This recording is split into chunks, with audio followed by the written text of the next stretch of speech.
Chapter 9-10. Can I complain? She has been dead for so many years, and Mom has been depressed for so many years because of her. She doesn't even go out of her room. As long as she comes out, she will kneel in front of Bodhisattva and pray for blessings.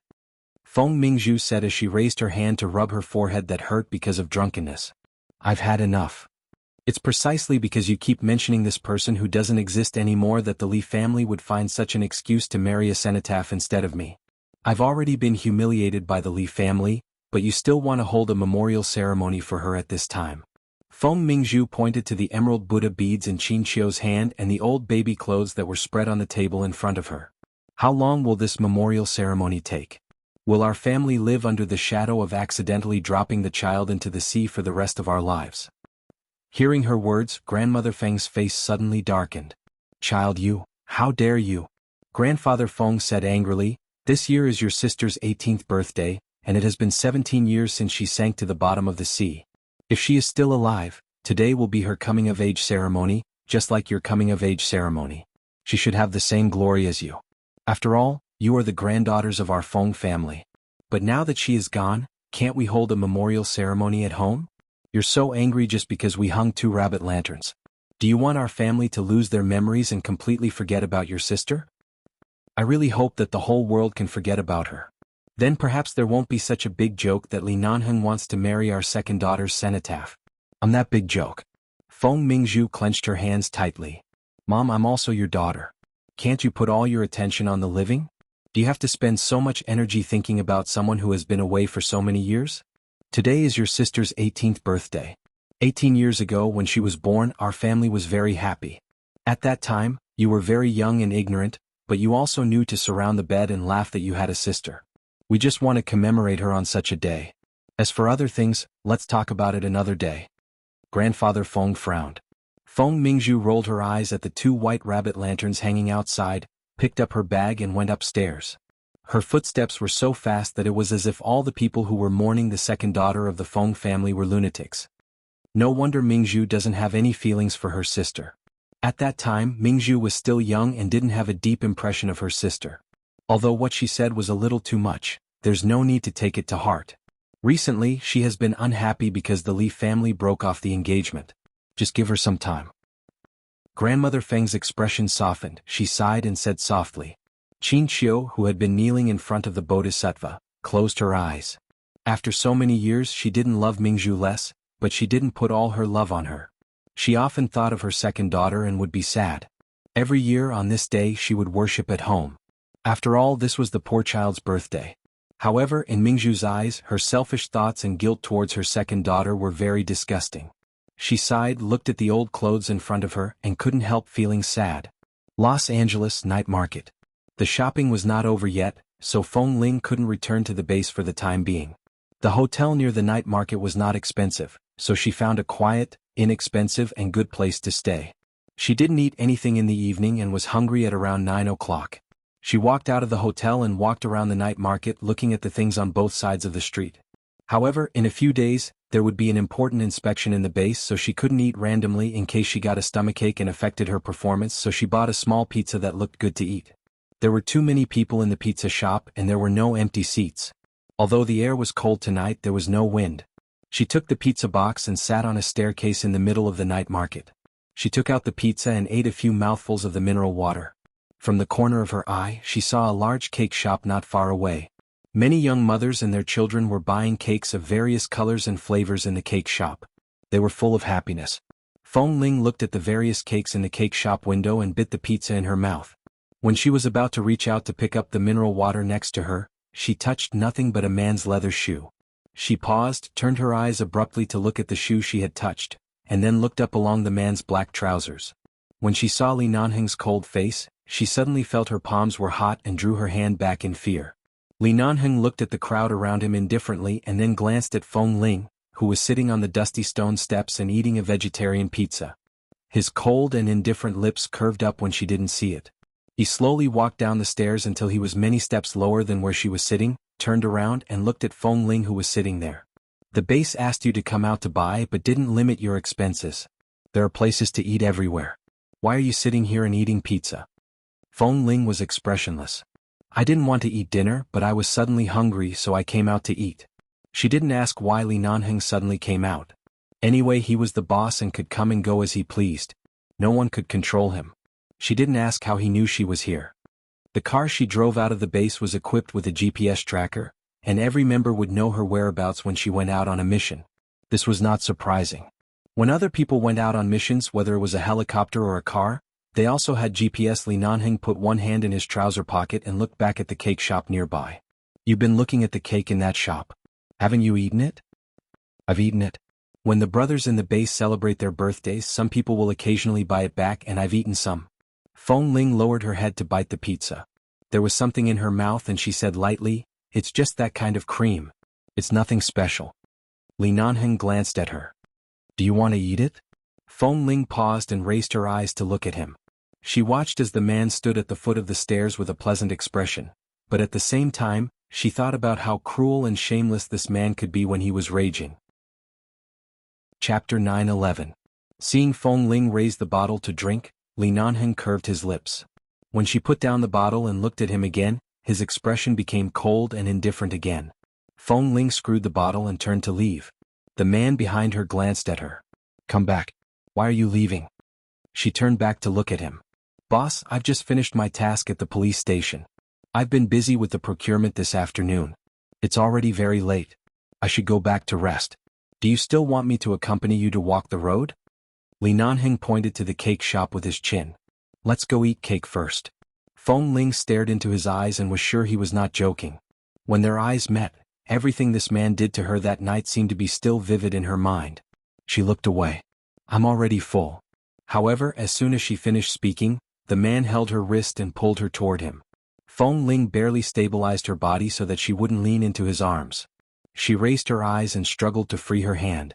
She secretly hated him in her heart, but on the surface she still looked cold and impatient. Tonight's task is to eat cake." The man turned around. If she hadn't been struggling, he might have held her hand, but now that she was more stubborn than a donkey, he could only hold her wrist and pull her behind him. Feng Ling staggered to the door of the computer shop with him. She was about to speak, but the man didn't even intend to stop and let her in. After entering the door, the staff inside all looked back at them and rushed over. Because there were outsiders around, Feng Ling couldn't be too cold, so she could only pull her hand out and stand behind the man. Her expression was still a little impatient, but she didn't leave willfully. "Gentlemen, do you want to order a cake?" Before Li Nanheng spoke, Feng Ling suddenly said, "No, we just came in to take a look." Before she finished speaking, Li Nanheng glanced at her. His eyes were very indifferent but seemed to be warning her. Feng Ling turned away and pretended not to see him. The tall man walked straight in and saw that there was a place to sit and rest in the cake shop. He called the staff over and pointed to a small but delicate cake by the window. "What taste is it?" "There are blueberries and strawberries in that cake. It tastes very delicious. Sir, do you want to buy one?" Hearing there were blueberries, Li Nanheng raised his eyebrows, took out a card and handed it to the staff. "This is it. We'll eat here. We'll book the space inside for the time being. Don't let others disturb us." The clerk took the card from him and saw that it was a black card. He immediately nodded and said eagerly, "All right, please wait a moment, sir. We'll bring it to the table inside right away. Please take a seat inside." Li Nanheng did not speak again. With one hand in his trouser pocket, he turned to look at Feng Ling, who was still standing in front of the door. He saw that her face was expressionless, but from her clenched fingers, he could see the hesitation in her heart. "I've already bought it. If you don't want to eat it, you can dispose of it." "Come and sit down," the man said coldly and walked in. Feng Ling looked to the side and saw that the staff were about to take the cake in, so she walked in. Seeing that Li Nanheng chose a spacious seat, she walked over and sat down in front of him. When the staff brought the cake over and asked them what they wanted to drink, Feng Ling put the mineral water in her hand on the table. The staff understood what she meant and didn't dare to ask any more, turning to leave. Li Nanheng looked at Feng Ling's unapproachable expression. "There are some milk tea drinks in this shop. Don't you want to try them?" "I'm not interested." Feng Ling put the water in her hand. "Then let's eat the cake. I remember Kay said you like blueberries. There are blueberries in this cake. It should suit your taste." Feng Ling looked at the cake in front of her and pursed her lips. "Boss, just this once. Don't do it again. I just took a look outside and didn't say that I wanted to eat it. Then eat it this time. Don't talk so much nonsense." Li Nanheng threw the silver lighter on the table, intending to sit here and wait for her to finish eating. Feng Ling had to pick up the small fork and cut a piece of the cake. After thinking for a while, she cut another piece and put it in front of him. The man didn't eat it but focused on watching her eat the cake with the small fork. Feng Ling was really uncomfortable being stared at by the man like this, but she felt even more uncomfortable if she looked up at him. So she could only lower her head and eat in small bites. Although the taste of this cake was really good, sweet but not greasy, and the taste of the chopped blueberries and strawberries was very good, she had just eaten pizza and couldn't eat so much at once. She could only taste it. This cake was not big and she felt that she could only eat half of it at most. After being stared at for a long time, she raised her head and instantly met the man's eyes. Her hand holding the fork paused for a moment. "Why don't you eat it? I'll just watch you eat. I'm not interested in dessert." As the man spoke, he saw that she liked to pick blueberries and put them in her mouth first. It seemed that she really liked eating blueberries. Feng Ling didn't really understand people like Li Nanheng. Didn't they say that when they liked someone, many people would be embarrassed to speak up? Even men would express their feelings tactfully, but Li Nanheng was really honest with her. If he liked her, he liked her. If he wanted her to eat the cake, he wanted her to eat the cake. He didn't even have a roundabout way. She could only continue eating. Not long after, she heard the man's seemingly casual tone, "You don't know when your birthday is?" Feng Ling made an N sound, sipped the sweet cream in her mouth and said in a low voice, "The date of birth written in the information was only temporarily set by the person who took me in when I was young. I really don't know when I was born, so I've never taken my birthday too seriously." "You don't know who your parents are?" Feng Ling looked up at him and thought for a moment. In the end, she didn't tell him that she grew up in a wolf cave. After all, those hardships had long passed and there was no need to mention it. She only answered, "I don't know. I've been an orphan for as long as I can remember." Li Nanheng watched as she clearly faced an unknown and confused past, but never complained, nor was she pretentious at all. Li Nanheng didn't say more. Although he wanted to pretend to be cold and indifferent, his heart still softened. And continue eating the cake. The man picked up the lighter to light a cigarette, but hesitated for 2 seconds. He didn't move and stayed by the table to continue watching her. Chapter 9:12. After leaving the cake shop, Feng Ling planned to go back to rest. But because of Li Nanheng's presence, she couldn't say it out loud. She was afraid that he would say that since they were both men, he could just stay in her room for one night. Thus, she passed by the hotel in the night market. She went back and forth several times, but Feng Ling never said that she would go back. He wanted to see how long she could hold on, so he quietly accompanied her around the night market. In the end, he bought a bunch of unnecessary things and carried them in his hands. There were more and more of them. At nearly 11 o'clock in the evening, the night market was about to close. Feng Ling resisted the urge to yawn. "Boss, are you busy in the city tonight? If you have something to do, I won't disturb you. You can go back first." Li Nanheng's expression didn't change. "Nothing. It's getting late. I can stay nearby for one night." Feng Ling. "Boss, help yourself." Seeing her dodge, Li Nanheng smiled lightly, but there was no obvious smile in his eyes. He only watched her fair little face when she turned away and then glanced at her deliberately short hair. "Do you want to find your parents?" Feng Ling then looked at him. "How?" "If you want, you just need to report your DNA to the police and I'll send someone to supervise them. If your parents are still alive, it won't take long to find them. After all, technology is so advanced now. As long as you want it, you can find them." Feng Ling was silent for a moment. "Forget it. I've never thought about this kind of thing. I've been used to being alone since I was young. Besides, I'm not sure if they didn't want me at all, so they threw me away. Why should I look for them? Even if it's just an accident, it has been so many years. I guess they have other children and a happy family, and they should have forgotten me. No one will forget their children. Boss, I'm not good at communicating with people. Even if I really find out who my parents are, I won't go back to them. I'm fine now." Looking at her calm expression, Li Nanheng raised his hand to rub her hair, but the moment he raised his hand he paused, put it back into his trouser pocket and said indifferently, "It seems that you have deep feelings for 11 base. 11 base is the only place that gives me a sense of belonging." Feng Ling answered truthfully. Seeing the trace of exhaustion in her eyes, when the two of them passed by the hotel, Li Nanheng stopped. "Go take a rest. After the shopping, go back to the base. Don't run around." Feng Ling nodded. After Li Nanheng left, Feng Ling lowered her head to look at the pile of things in her hands. There were half-eaten cakes and boxes, as well as some things that she had bought from some stalls. There were all kinds of things, but why were most of them pink? She had clearly said that she didn't mind, but the colors Boss Lee chose for her were so girlish. But it looked really good. After another 2 days, Feng Ling brought the things she needed to buy back to the base. In the past 2 days she didn't train so frequently, and her stomach was no longer so uncomfortable. Her period was almost over, and she could prepare for the various inspections of the United Nations and the U.S. military at any time. On the night before the visit of the inspection team, while there was no one on the training ground, Feng Ling went to practice with a sniper rifle alone. However, when she arrived at the training ground, she heard several gunshots and saw that Kay was practicing even earlier than her. What a coincidence. Hearing the footsteps, Kay turned around and saw her. He immediately smiled and sorted out the remaining bullets with the gun in his hand. Then he looked at the gun in her hand. No wonder you're so good at the exams. Do you often come out at night to practice by yourself? No, I rarely come out at night. There will be an inspection tomorrow. No matter what, I have to pay attention to it. Feng Ling also walked over. However, as soon as she walked over, she suddenly saw that the other 3 had also come. The 5 of them looked at each other and laughed in an instant. Tam said, "It seems that everyone is the same. Our sniper team was taught by Boss Lee and Drill Master Chow every day. We must not lose face for the base. It seems that we all understand this. We actually all came at the same time in the evening. Although they had trained for a whole day during the day, the 5 of them were still in high spirits at this time, practicing shooting and laughing wildly.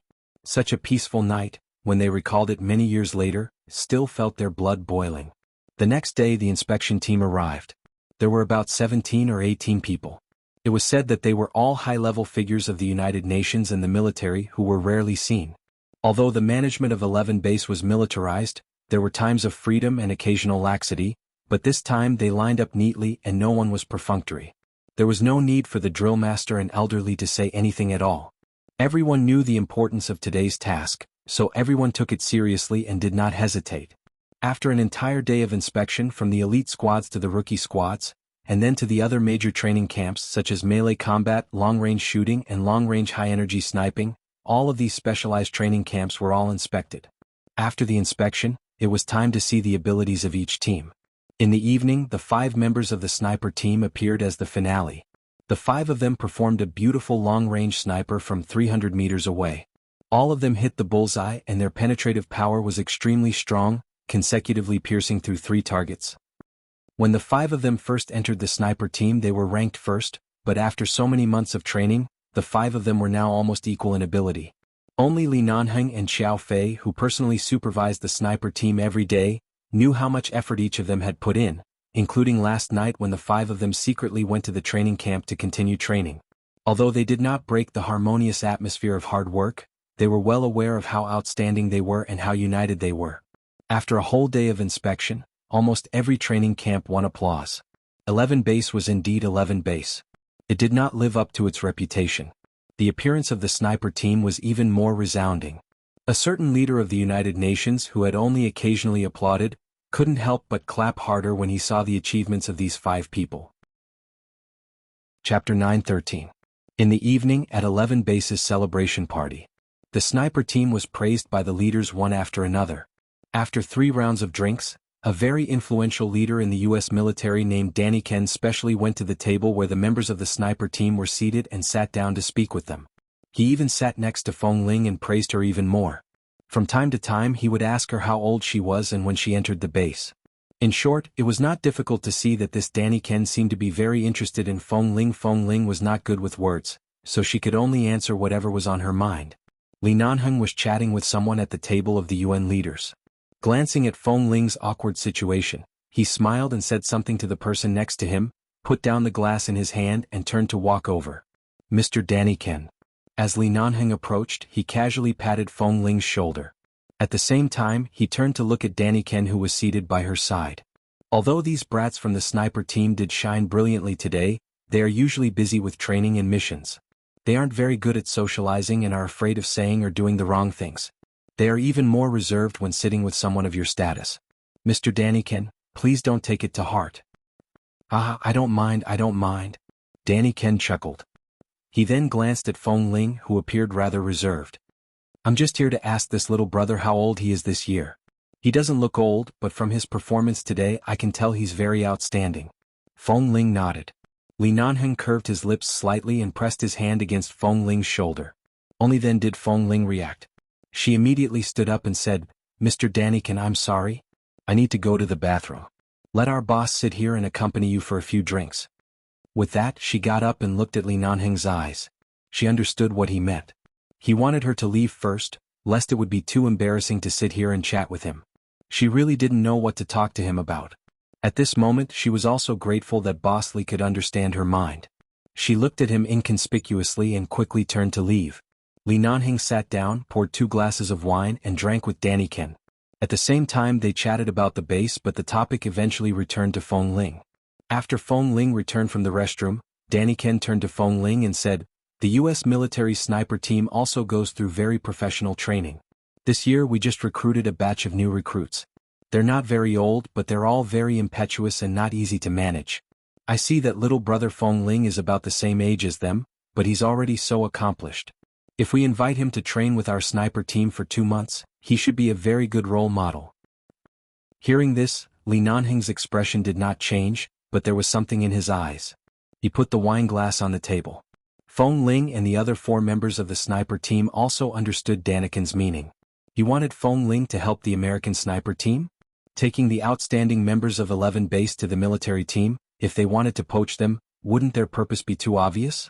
Seeing that Feng Ling's expression did not change, Daniken said again, "Little brother Feng Ling, you don't have to think too much. We just hope that you can go to our team and set a good example for the new members. We'll let you come back in at most 1 or 2 months. Although we do admire you very much, of course, we don't have the guts to poach someone from Mr. Li's team. Don't you think so, Mr. Li?" Daniken looked at Li Nanheng beside him with a smile. Li Nanheng curled his lips indifferently. It seemed to be a smile, but there was no warmth in his eyes or voice. "Mr. Daniken, you must be joking. It's not that I'm arrogant, but if someone really wants to poach someone from my team, I'm afraid it won't be so easy." Daniken looked at the 5 members at the table with a smile. "Really? If the U.S. military offers better treatment to the 5 members of the sniper team, won't you consider joining the military team?" The 5 people at the table looked at each other and didn't speak. Did they think they were stupid? No place was better than 11 base, especially the place of these Americans. They were too self-righteous and thought that everyone in the world wanted to join their army. In fact, every member of 11 base was quite disdainful of them. They didn't know where they got their confidence from. But they didn't speak. In this situation, even if 11 base and the military were evenly matched, as long as Boss Li didn't break the superficial peace, they naturally wouldn't talk nonsense. Not getting the response he wanted, Daniken raised his eyebrows and looked at Feng Ling. "This time, we want to invite little brother Feng Ling over just to exchange pointers between 11 base and the U.S. military. We don't mean anything else, but if we really want little brother Feng Ling to join us in the future, we may offer a generous bonus of at least $3 million a year. Little brother, won't you consider it?" Feng Ling smiled politely but didn't answer. The other 4 also didn't speak, but they were instantly amused.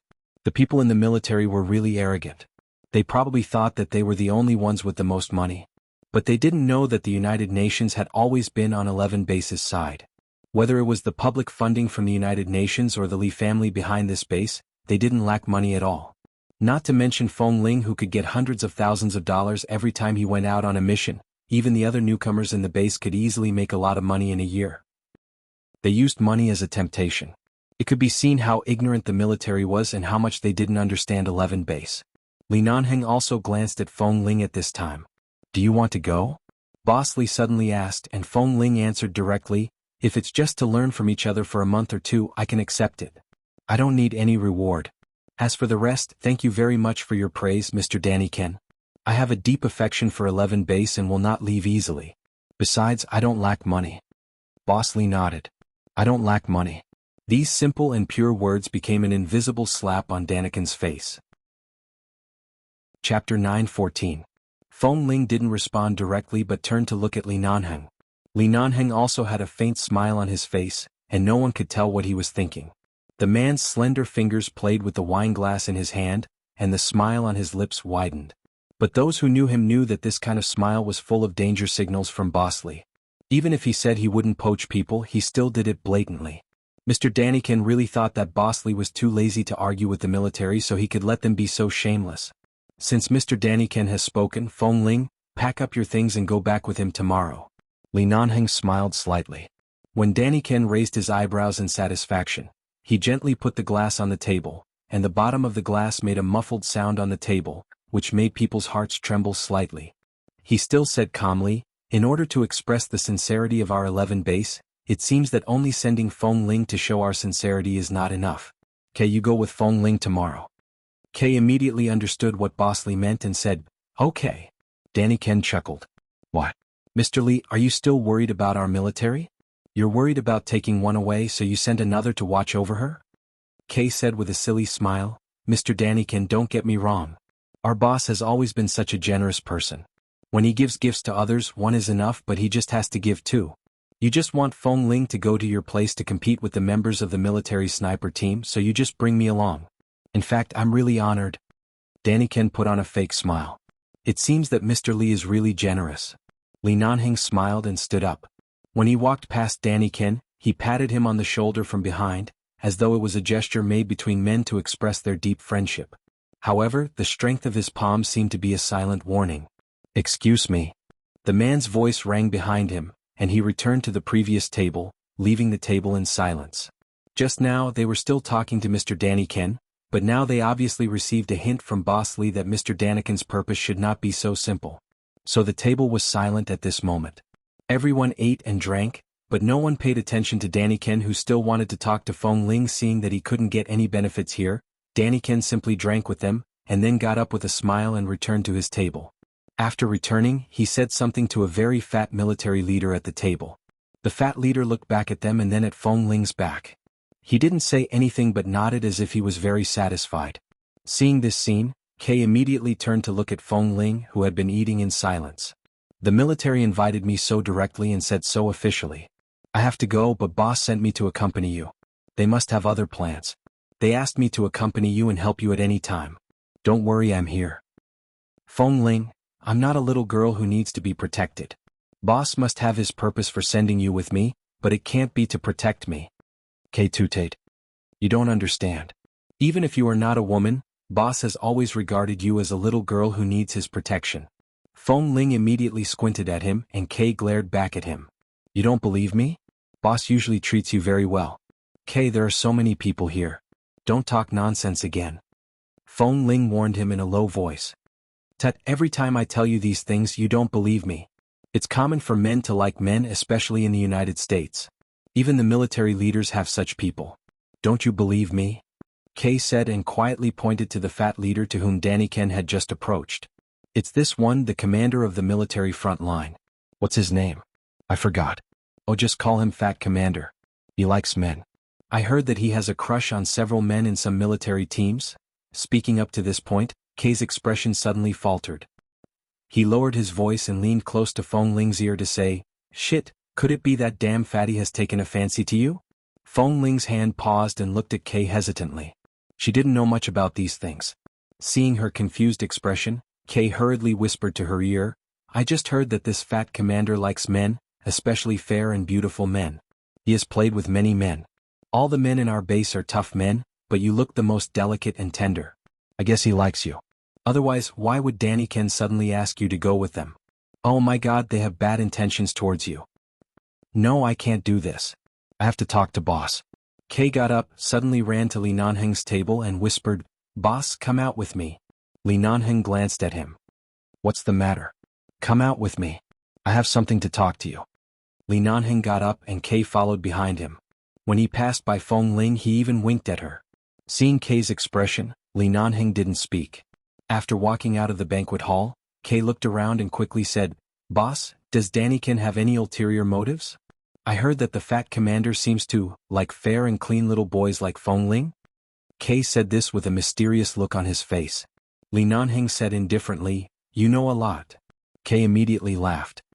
Haha, of course I was an intelligence officer in some places before I entered the base. I know what to do. No matter what they say or do, remember to follow Feng Ling at all times. Don't let her leave your sight. Within 5 days there will be a mission in the base that needs a sniper. They can't hide this reason, so they must send you back openly. Shit, no wonder you agreed so readily. I thought you really planned to let us go to their place for so long. Kay raised his hand and scratched his head. Then Feng Ling, just follow her. Oh, if I can't leave her sight, should I sleep with Feng Ling at night? Li Nanhing immediately took a deep look at him.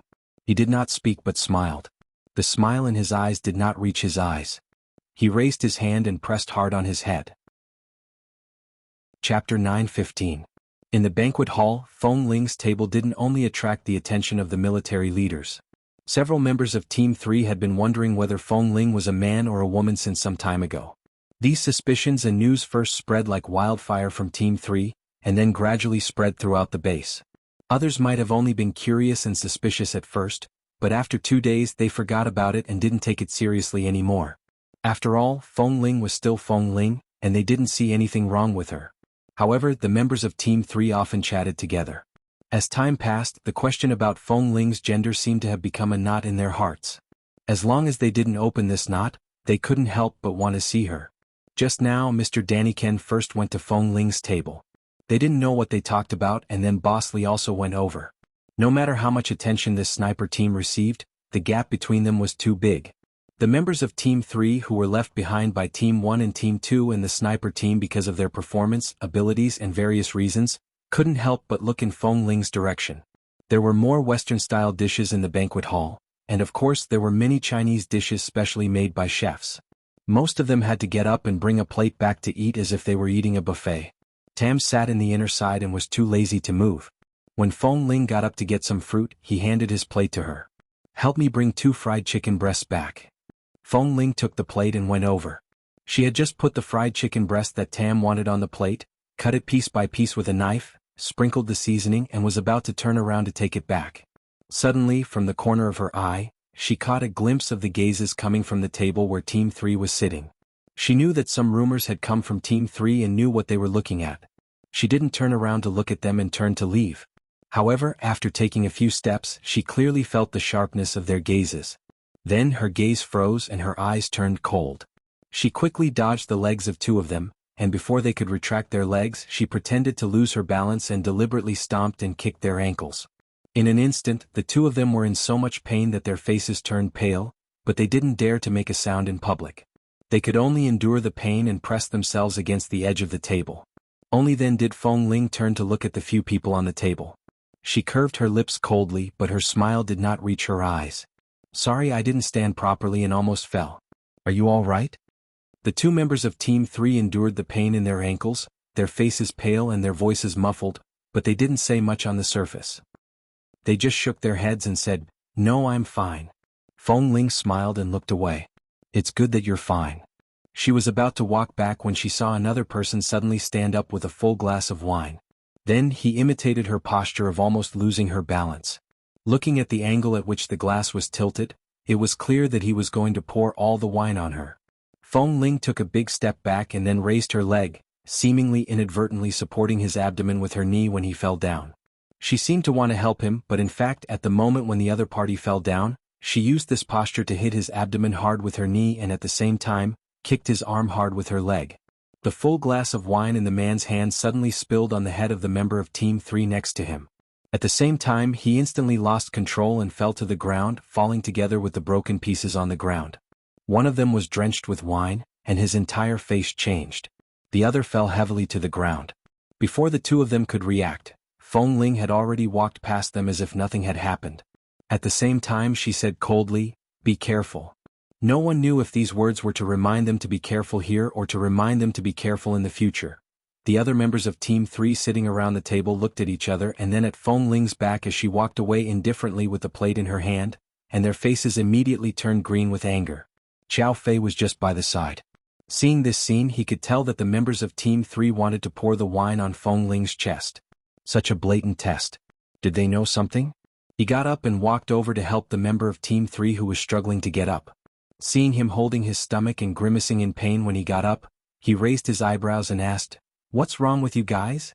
Don't tell me you're not targeting Feng Ling. He's not in the same training camp as you guys and we rarely interact.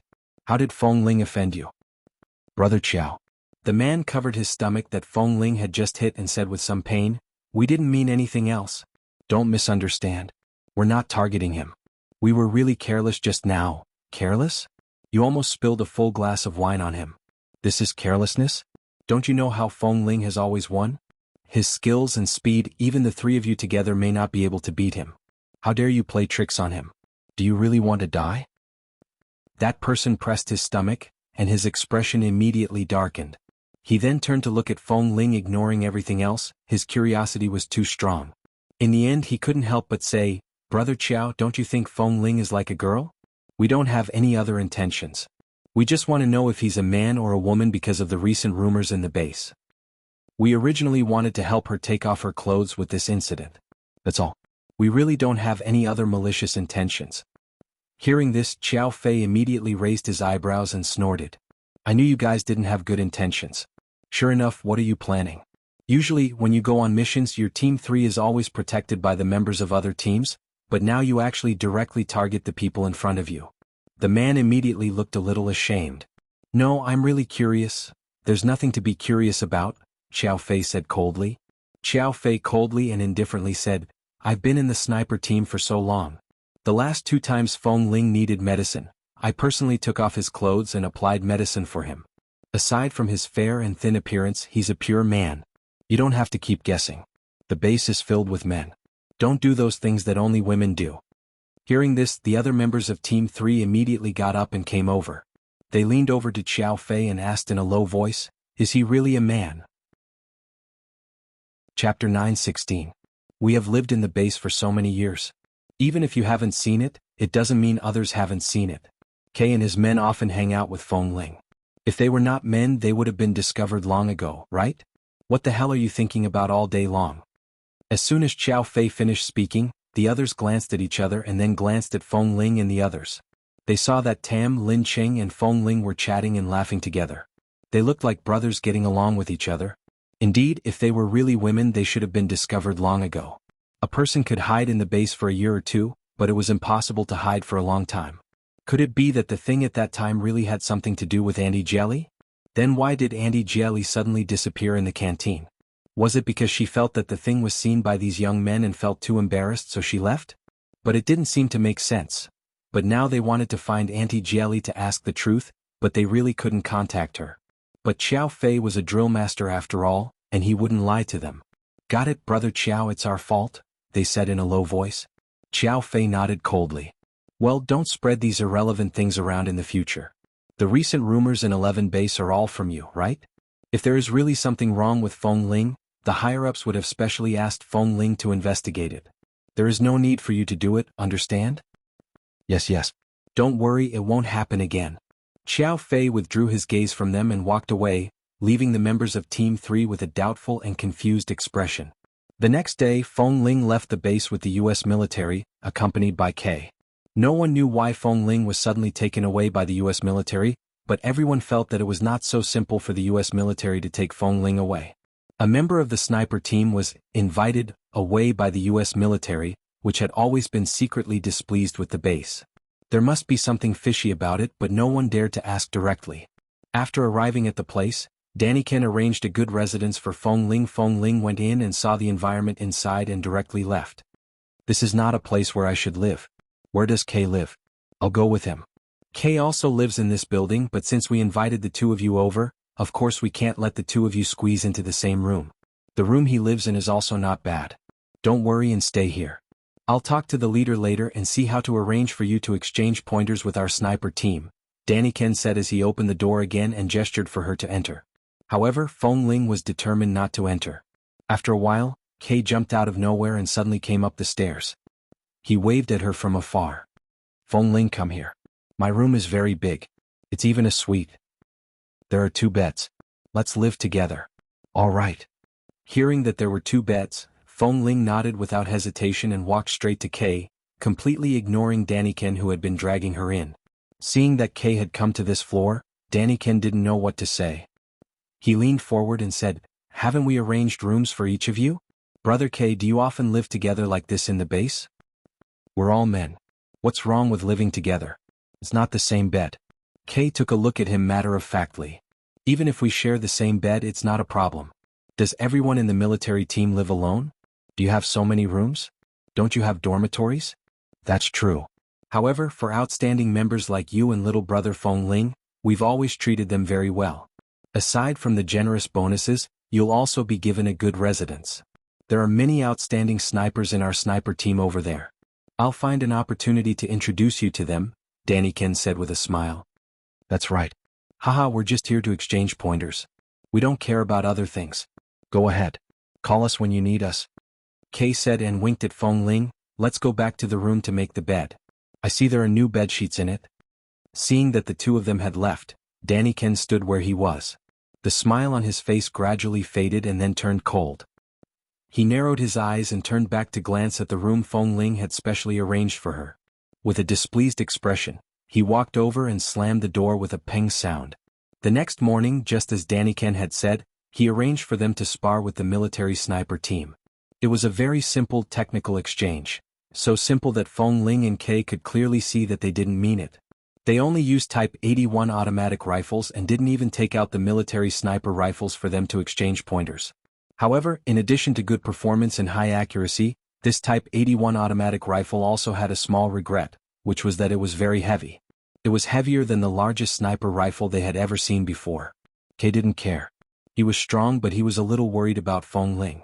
He suspected that they deliberately didn't take out the sniper rifles but deliberately took out this kind of thing to deliberately mock Feng Ling's weak body. However, Feng Ling's face was expressionless. She just looked at the confident expressions of the military snipers when they were shooting. She could see that each of them was also first class in strength and physical fitness. Boss Lee always talked about her physical fitness, which was actually very reasonable. When it was Feng Ling and Kay's turn, Kay went to the field first. Although it was a little heavy, it was not inferior to the elite military snipers. When Feng Ling was about to go to the field, Kay walked back from her side and whispered to her in a voice that only she could hear, "The weight of this gun is not right. I just tried other people's guns and they are lighter than ours. It seems that the butt of our Type 81 automatic rifles is filled with lead or sand. These idiots must have come to humiliate the people of 11 base. Be careful." Hearing this, Feng Ling walked down calmly to the field. When she picked up the gun they handed to her, as Kay said, it was much heavier than she expected. However, they used the chest ring target, which was one of the common training events in the base. Chapter 9:17. When he finally realized what had happened, he saw that the center of the 5 targets in the field had been hit by the bullets, and the bullets had penetrated the targets behind, shooting down all the bullets that the soldiers had shot into them. Kay's eyes were also slightly watery. Sure enough, Boss and the drill masters had the best taste. Although the gun was very heavy, Feng Ling was still Feng Ling. Even if she was holding a 1,000-pound boulder in her hand, her aim was still better than that of ordinary people. Furthermore, she had fired a few shots in a split second without any hesitation. Furthermore, she was so accurate. The people standing closest to her were probably going to be deafened by the deafening sound. How could such a heavy gun be so fast and powerful? Feng Ling suddenly remembered that in the base, everyone was used to choosing light guns. Even if it was a sniper rifle, no one was willing to touch something that was too heavy, because they were afraid that it would be inconvenient to carry something too heavy on their back when they went out on a mission, and it would be too heavy. But at this moment, she suddenly realized that Boss Lee had once commented on them when they were choosing their sniper rifles. Sure enough, we haven't experienced enough yet. So this was what he meant. Heavy guns were not necessarily a burden. On the contrary, perhaps at some times, only these heavier weapons could suppress the wind and various changes on the battlefield, and they were several times more stable than any light guns. She didn't expect that she would have such a harvest this time.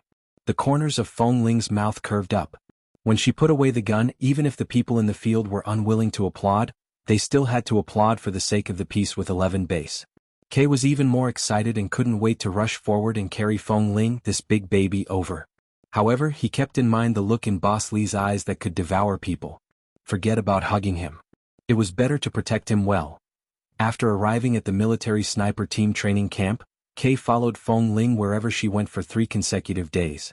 He even followed her when she went to the toilet. Fortunately, the suite they lived in had a bathroom and a bathroom in each bedroom, so they didn't need to go out. This was not 11 base. Even if they didn't need to train, they still had to avoid arousing suspicion.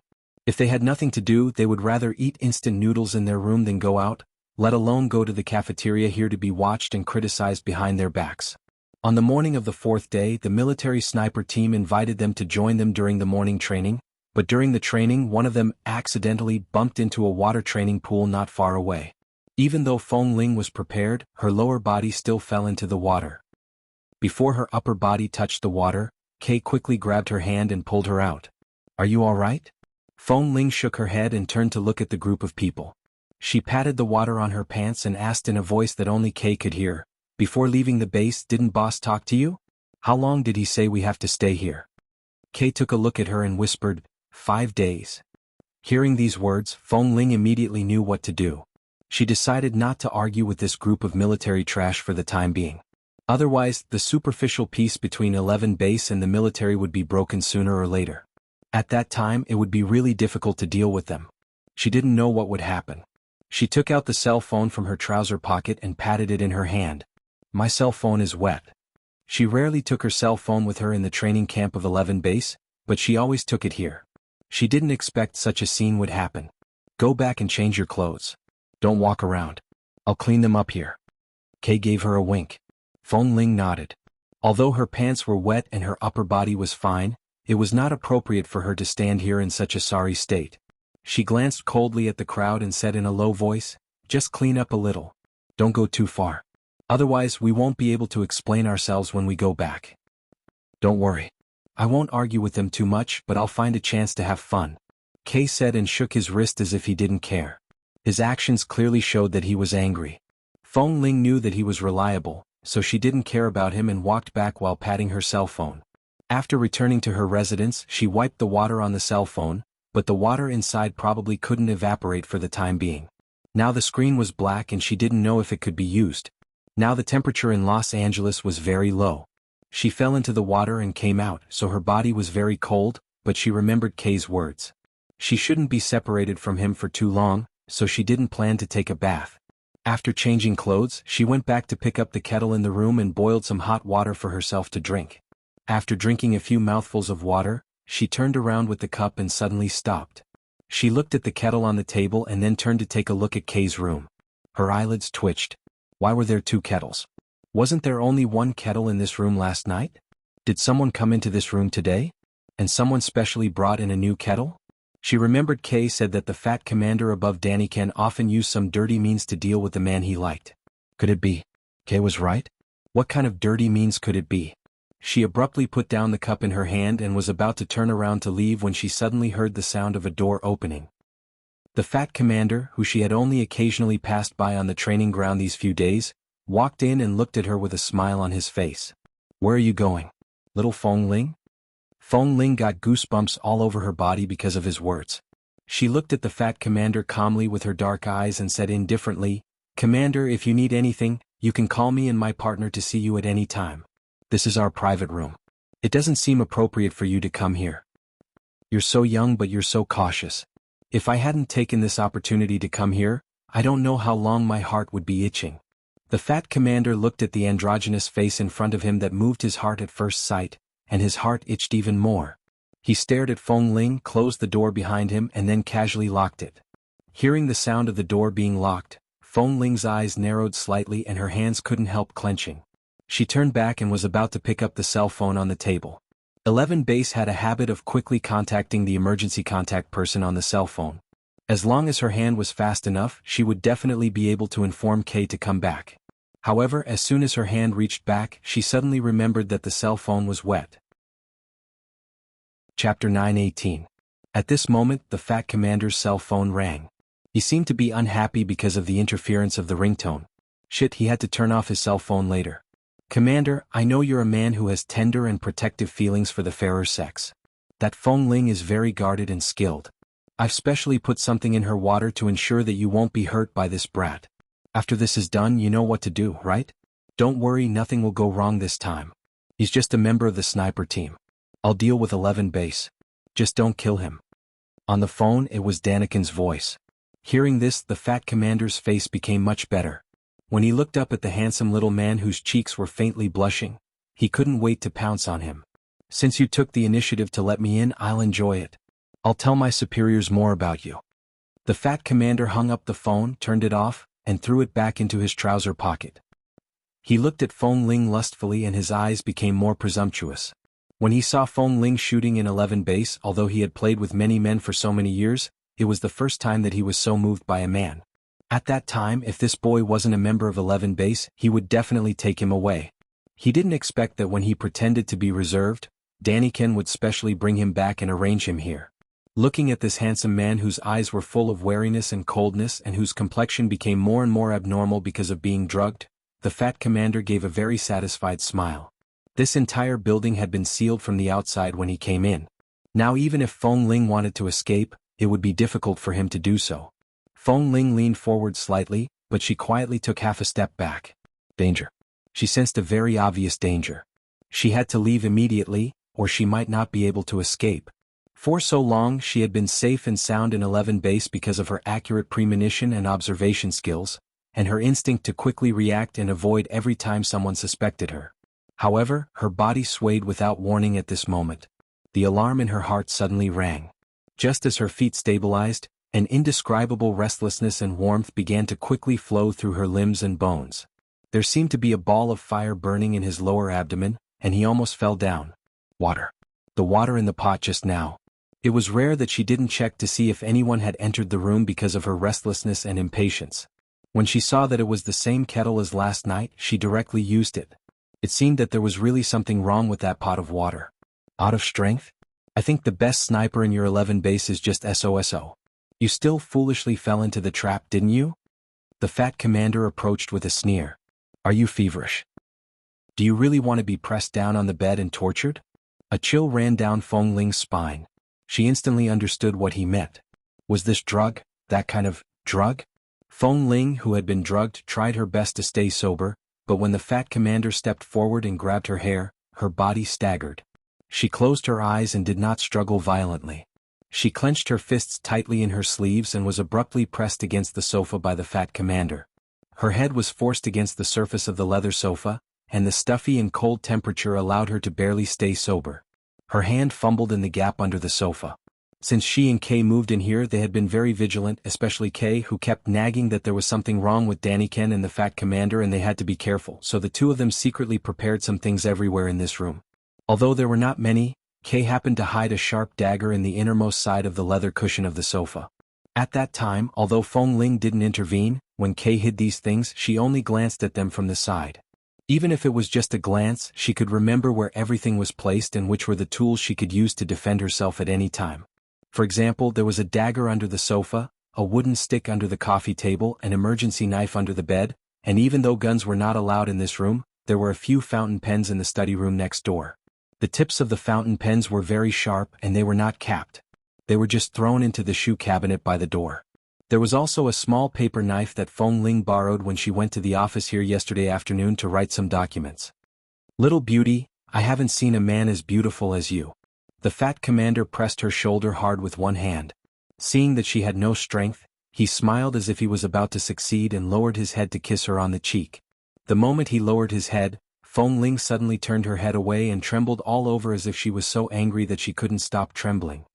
Don't be afraid. I will love you well. You must not know that there can be such an ecstasy between men. It's even more wonderful than doing that kind of thing with a woman. I will teach you well.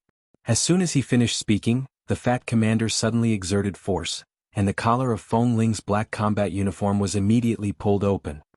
His fat hands were about to reach for her collar. Feng Ling bit down hard on her lower lip. Even if she bit it until it bled, she still didn't let go. Pain could make her more clear-headed and not easily succumb to this disgusting drug effect. She was willing to risk her life and be ruthless.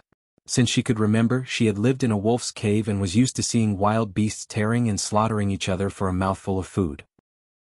She had seen the blood on the ground and the life and death fights between animals. She grew up drinking wolf's milk and was full of wolf nature.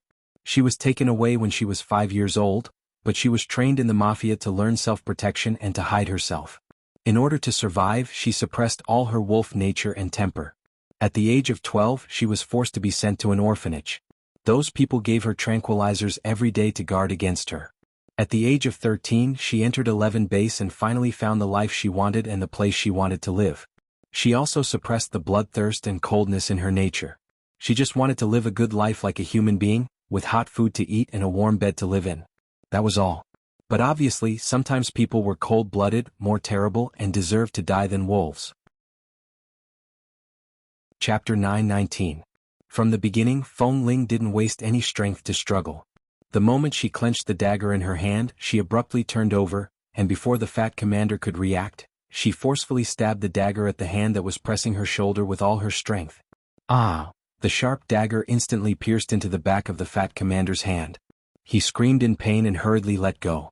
Feng Ling supported herself against the edge of the sofa and stood up.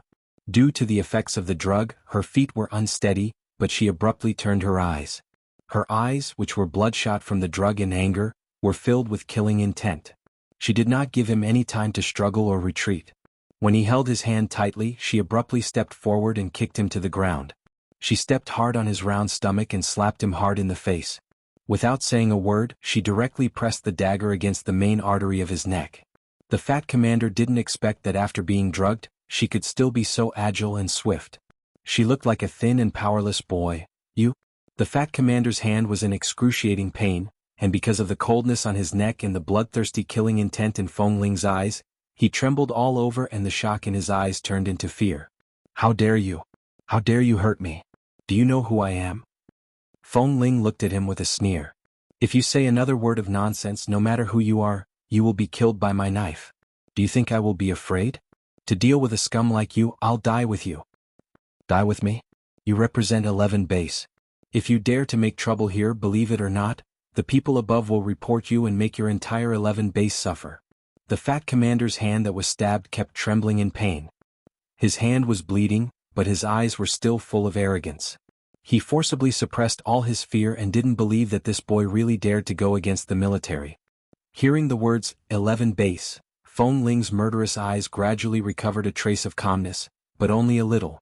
At this time there was a sudden rush of footsteps outside the door. Noticing that Feng Ling hadn't come back for so long, Kay was afraid that something had happened. After all, it was the first time that she had left his sight for more than 10 minutes. When he rushed back, he saw that someone was guarding this building. Noticing that something was wrong, he knocked them unconscious, rushed in and kicked the door open. The moment she entered the door, she saw this scene. The fat commander was lying on the ground, his hands covered in blood. Feng Ling pressed the fat commander down with bloodshot eyes. She held a blood-stained dagger against his neck. If she used a little more strength, she would be able to kill him. "Feng Ling, what are you doing?" Even if he remembered to protect Feng Ling, this was, after all, a military area. If she dared to attack the commander here, none of them would be able to leave and 11 base would definitely be implicated. Before he came back, he had called Boss Lee. Boss Lee was on a mission 10 kilometers away with a group of elites from the base. He had planned to come here directly after the mission, so he picked them up 5 days earlier than expected. After telling Boss Lee the situation, he hung up the phone.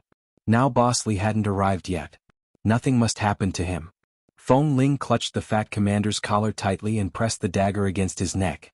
Her eyes were cold and she said word by word with hatred, "They drugged me." Kay's heart suddenly skipped a beat, and he suddenly turned to look at the kettle next to him. Understanding what she meant, he frowned. But it seemed that Feng Ling didn't suffer a big loss. Even if he had the urge to kill this scum, he had to bear it for the sake of the overall situation. And it seemed that the fat commander's hand was also hurt by Feng Ling. He hurriedly walked over and pulled Feng Ling up. Feng Ling didn't get up, so Kay pressed her shoulder hard and warned in a low voice, "Boss will be here soon. If there is any dispute, let's talk to Boss. Don't solve it in this way or it will be very difficult." With that, he lowered his voice and whispered to her ear, "You have hurt the commander. Even if they were dirty first, this is the way of the world. His identity and status don't allow you to do anything too outrageous. Listen to me. Let's wait for Boss to come and solve it." Feng Ling still didn't move, staring coldly at the fat commander who was lying on the ground but was smiling smugly at this time.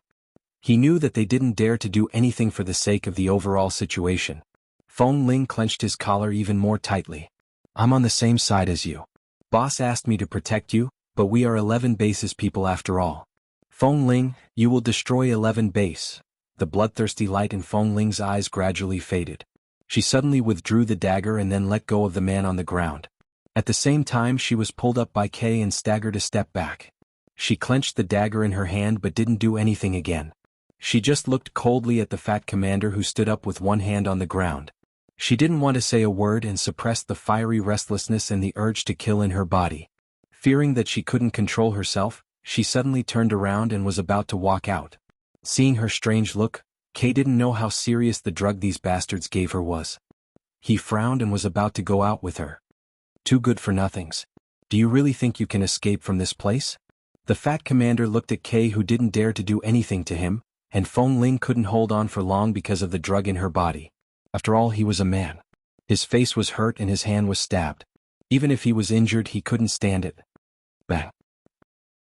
Feng Ling's head was abruptly pressed down by the fat commander, who suddenly walked over quickly.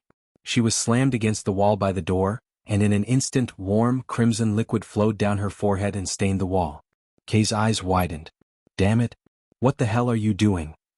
He stepped forward, dragged the fat commander away, and was about to help Feng Ling up, when the fat commander suddenly took out a gun from his waist and pointed it at the back of Kay's head. Kay paused and stood still, looking worriedly at Feng Ling, who was leaning against the wall and hadn't moved for a long time because of the violent impact on her head. He could only see blood flowing down her forehead. Kay clenched his hands into fists.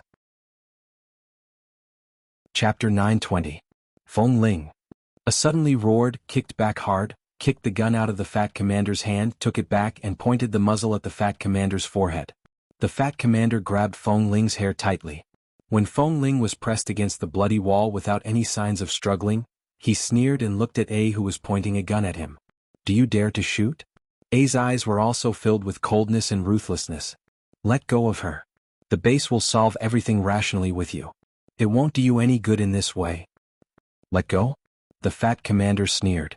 Not only did he not let go of her, but he pressed Feng Ling's head against the wall again and again, roaring violently, "Shameless brat! It's his honor that I like him today. If I hadn't expected that you would hide a dagger here, he would have been begging for sex under me now." Feng Ling had lost a lot of blood. Her head seemed to be smashed into pieces by the impact. The scream stopped abruptly as the blood spurted out of his neck. The fat commander stared in disbelief at Feng Ling, who dared to kill him. His desire to survive made him open his mouth tremblingly, but as more and more blood flowed from his neck, he couldn't breathe and fell heavily back to the ground. He struggled desperately on the ground for a long time because of the pain and suffocation. After 3 or 4 minutes, he fell to the ground, twitching all over, and blood flowed all over the ground. He fell to the ground and completely motionless. The whole room suddenly became silent with the disgusting smell of blood. Feng Ling's forehead was still bleeding, and so was the dagger in her hand. Stood aside, slowly put down the gun and looked at the fat commander on the ground. Without checking his breath, he knew that he was dead. This knife was very accurate. Feng Ling had always been very proficient in the acupoints and structure of the human body. She had planned to kill him with this knife without any hesitation. Even though the fat commander had fallen to the ground and blood was gushing out of his neck like water from a high-pressure water gun, the fat commander still couldn't help but feel his blood gushing out. Feng Ling, who was sprayed with blood, looked coldly at the dead man on the ground as if she had just come out of hell. Then she didn't look at A but turned to walk out. A came to his senses and suddenly clenched the gun. At this point he could only protect Feng Ling first. He couldn't care less about other things. He quickly chased after her, only to see that several people from the military had already rushed over. However, before they could even rush up the stairs, Feng Ling had already cut their throats in the blink of an eye. She cut all the way down without even blinking. In an instant, the stairs were filled with pools of blood. Looking at Feng Ling, who stepped down the stairs step by step with numb eyes, suddenly found that Feng Ling, who had always been silent and calm, was different from what he had imagined. Feng Ling was not a gentle little cutie. She just hid her most violent side perfectly and would never show such a cold-blooded face to others. He didn't know what kind of past Feng Ling had. He only knew that after staying in the base for so many years, the current Feng Ling had completely changed his understanding of her. But no matter how powerful she was, it was impossible for her to kill her way out. There were military snipers everywhere. At any time, someone could fire a shot from a window that they didn't know about and she would die on the spot. Feng Ling quickly chased after her, but the people who surrounded her outside all dared not approach her because of Feng Ling's terrible killing intent and could only point their guns at her. He also pointed his gun at them and stood behind Feng Ling to protect her all the way out. Just when there were snipers lurking on the nearby building and pointing their guns at the two of them. Suddenly, a black Hummer broke through the defense line set by the military and drove in unimpeded. The speed of the black Hummer was so fast that it caught people off guard. They had to step back to make way for it. When the Hummer was only 100 meters away from Feng Ling and A, and everyone thought that the car was going to hit them, Feng Ling's eyes were still cold and she didn't show any intention of avoiding it. Or rather, her eyes were not focused at all. There was only obvious killing intent. Whoever dared to come close, she dared to kill them. The tall and cool car suddenly stopped, and several members in the elite combat uniforms of the base jumped out of the car and surrounded both sides of the car. At the same time, they raised their guns and quickly protected Feng Ling and A in the middle, forming a large circle and a small circle. The cold wind was biting cold. The door of the driver's seat opened. Li Nanheng got out of the car, slammed the door and walked toward them expressionlessly. He walked straight to Feng Ling and looked at Feng Ling, who was white and clean in the base, but now she was covered with blood and looked embarrassed. There seemed to be some kind of wolf in her eyes that he had never seen before, and her eyes almost lost focus. He narrowed his eyes coldly. What happened? Feng Ling didn't speak but just looked at him. She still hadn't regained her senses and just didn't attack them like she did with Ashur. Boss, A said in a low voice behind him. We killed someone. A quickly glanced at him.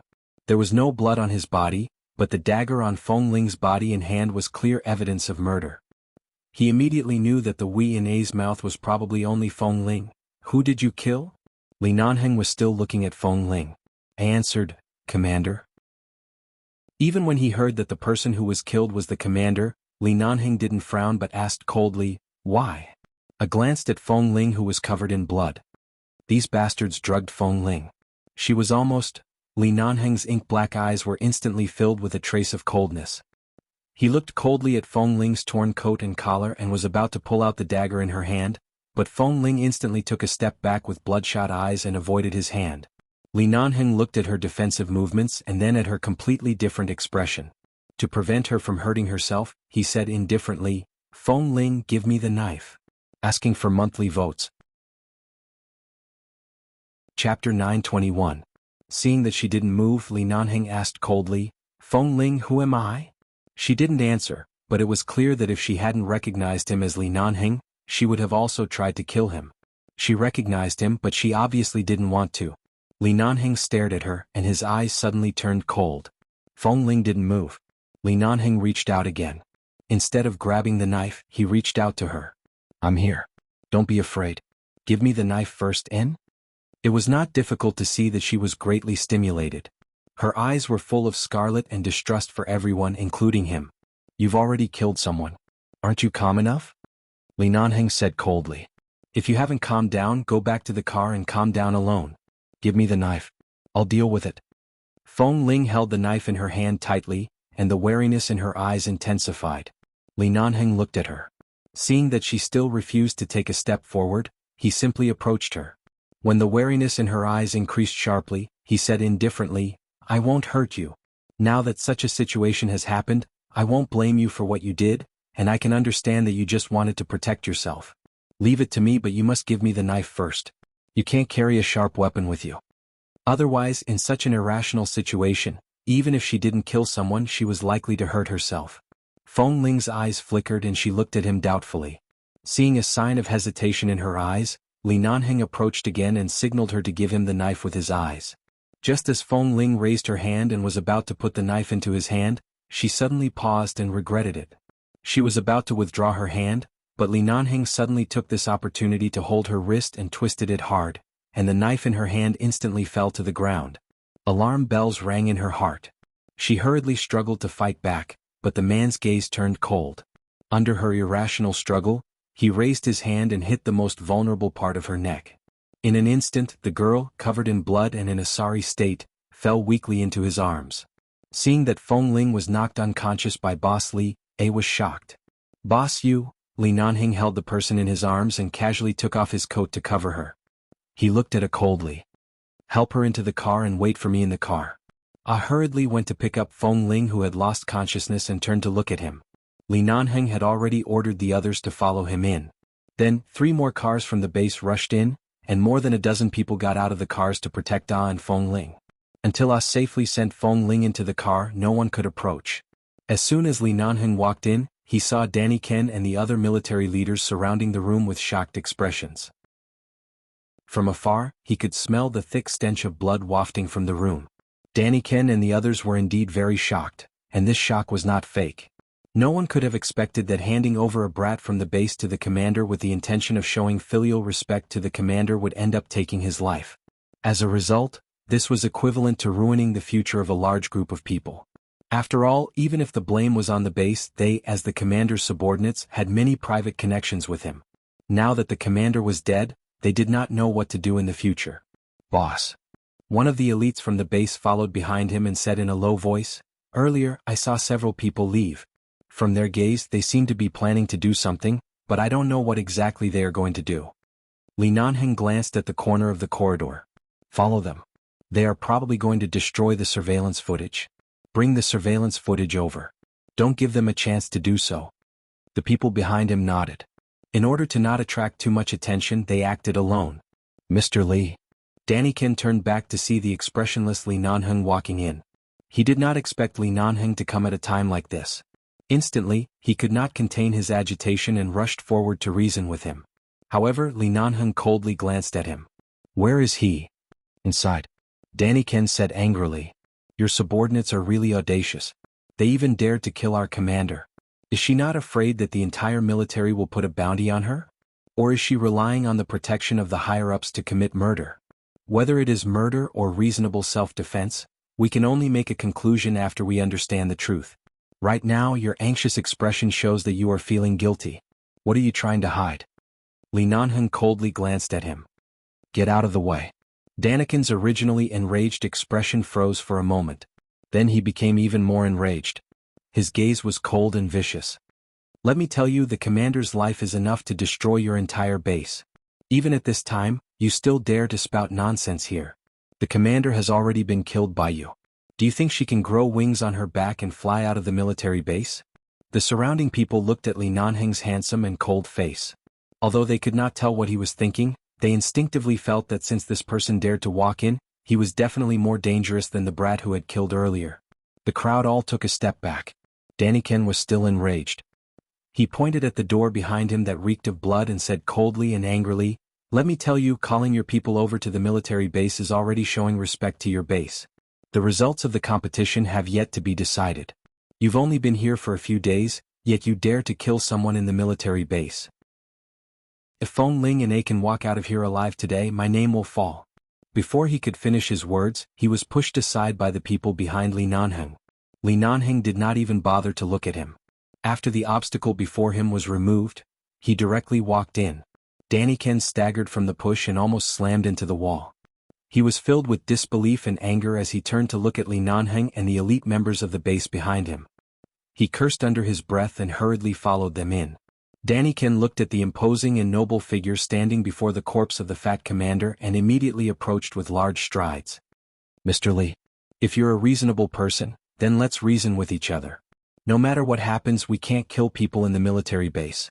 Besides, the base and the military base have always been very friendly with each other. We don't wish for any friction to occur between us. But now your subordinates have killed someone in our territory. Tell me, what should we do? The deceased is our commander with the highest authority. This matter will soon reach the upper echelons. Do you think you can suppress them all by yourself?" Chapter 922. Whether or not I have to forcefully suppress this matter is another matter. Li Nanheng looked at the fat commander's corpse on the ground. He looked at the wound on the back of his hand and the fatal cut on his neck. His gaze was cold and his voice was cold. "No matter what happens, this Li doesn't think so. I don't think that's necessarily the case. I know my subordinates very well. For things to develop to such a vicious end, there must be an even more vicious premise that they can't bear." Speaking up to hear, the man turned his eyes. His handsome face swept indifferently over the furniture and decorations in the surroundings. He then looked at the obvious bloodstain on the wall by the door. Everyone stopped what they were doing because of his gaze, including Daniken. When he heard that he intended to investigate the cause of the incident, his expression also froze. "This Li is right here. If you want to investigate who is responsible, find me directly." Li Nanheng stood there as though there was no one else around. His eyes examined the other wounds on the fat commander's body. Finally, he furrowed his brows coldly.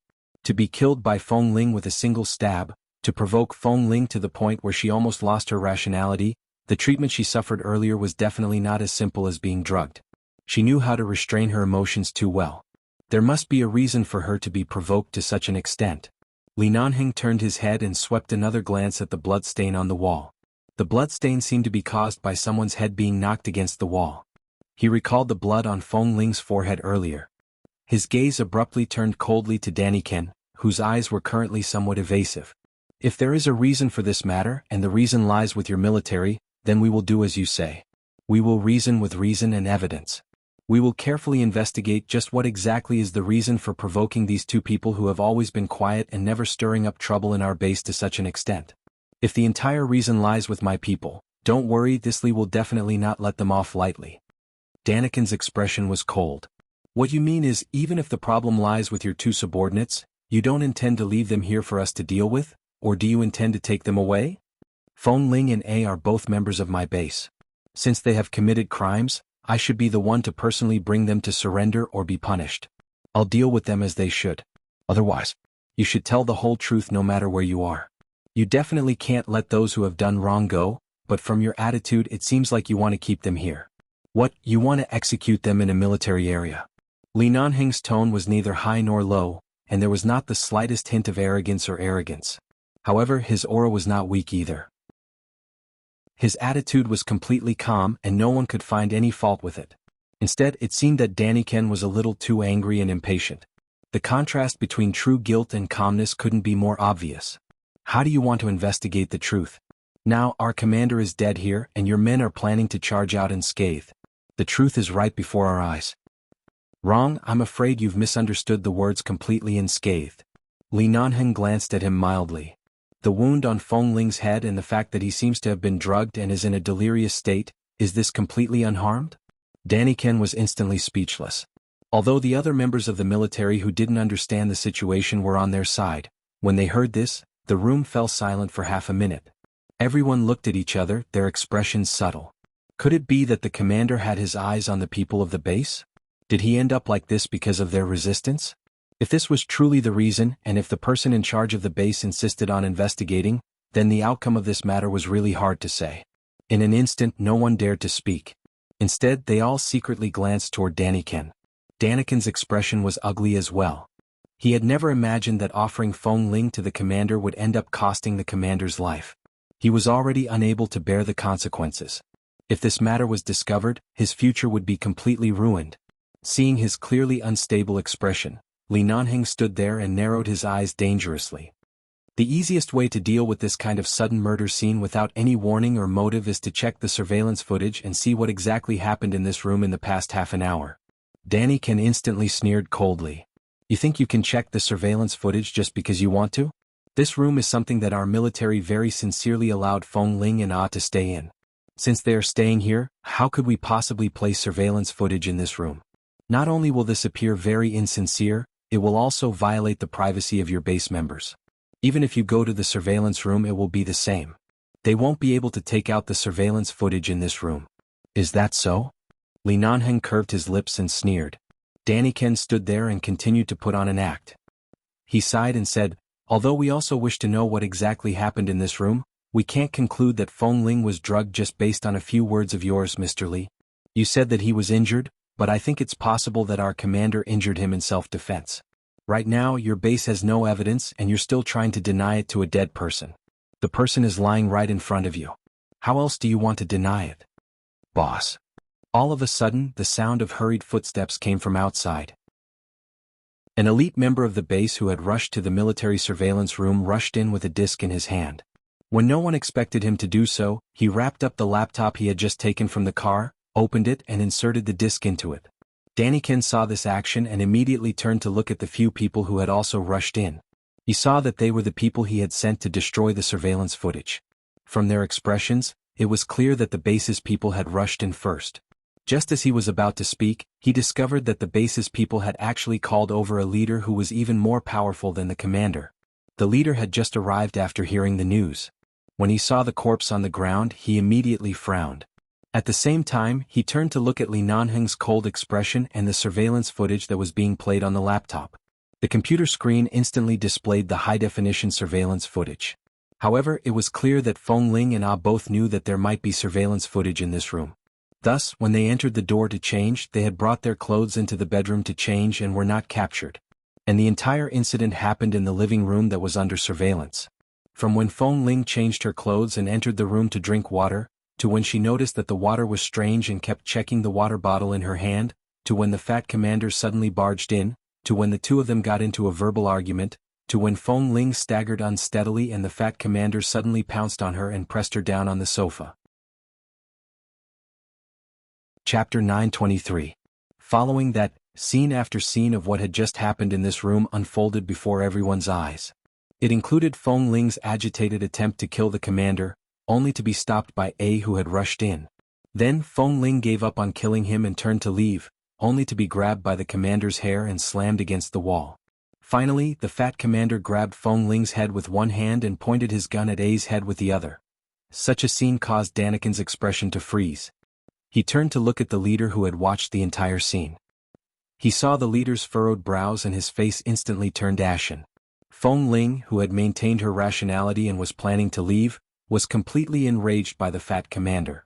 She turned back and slashed his neck without hesitation. All of a sudden.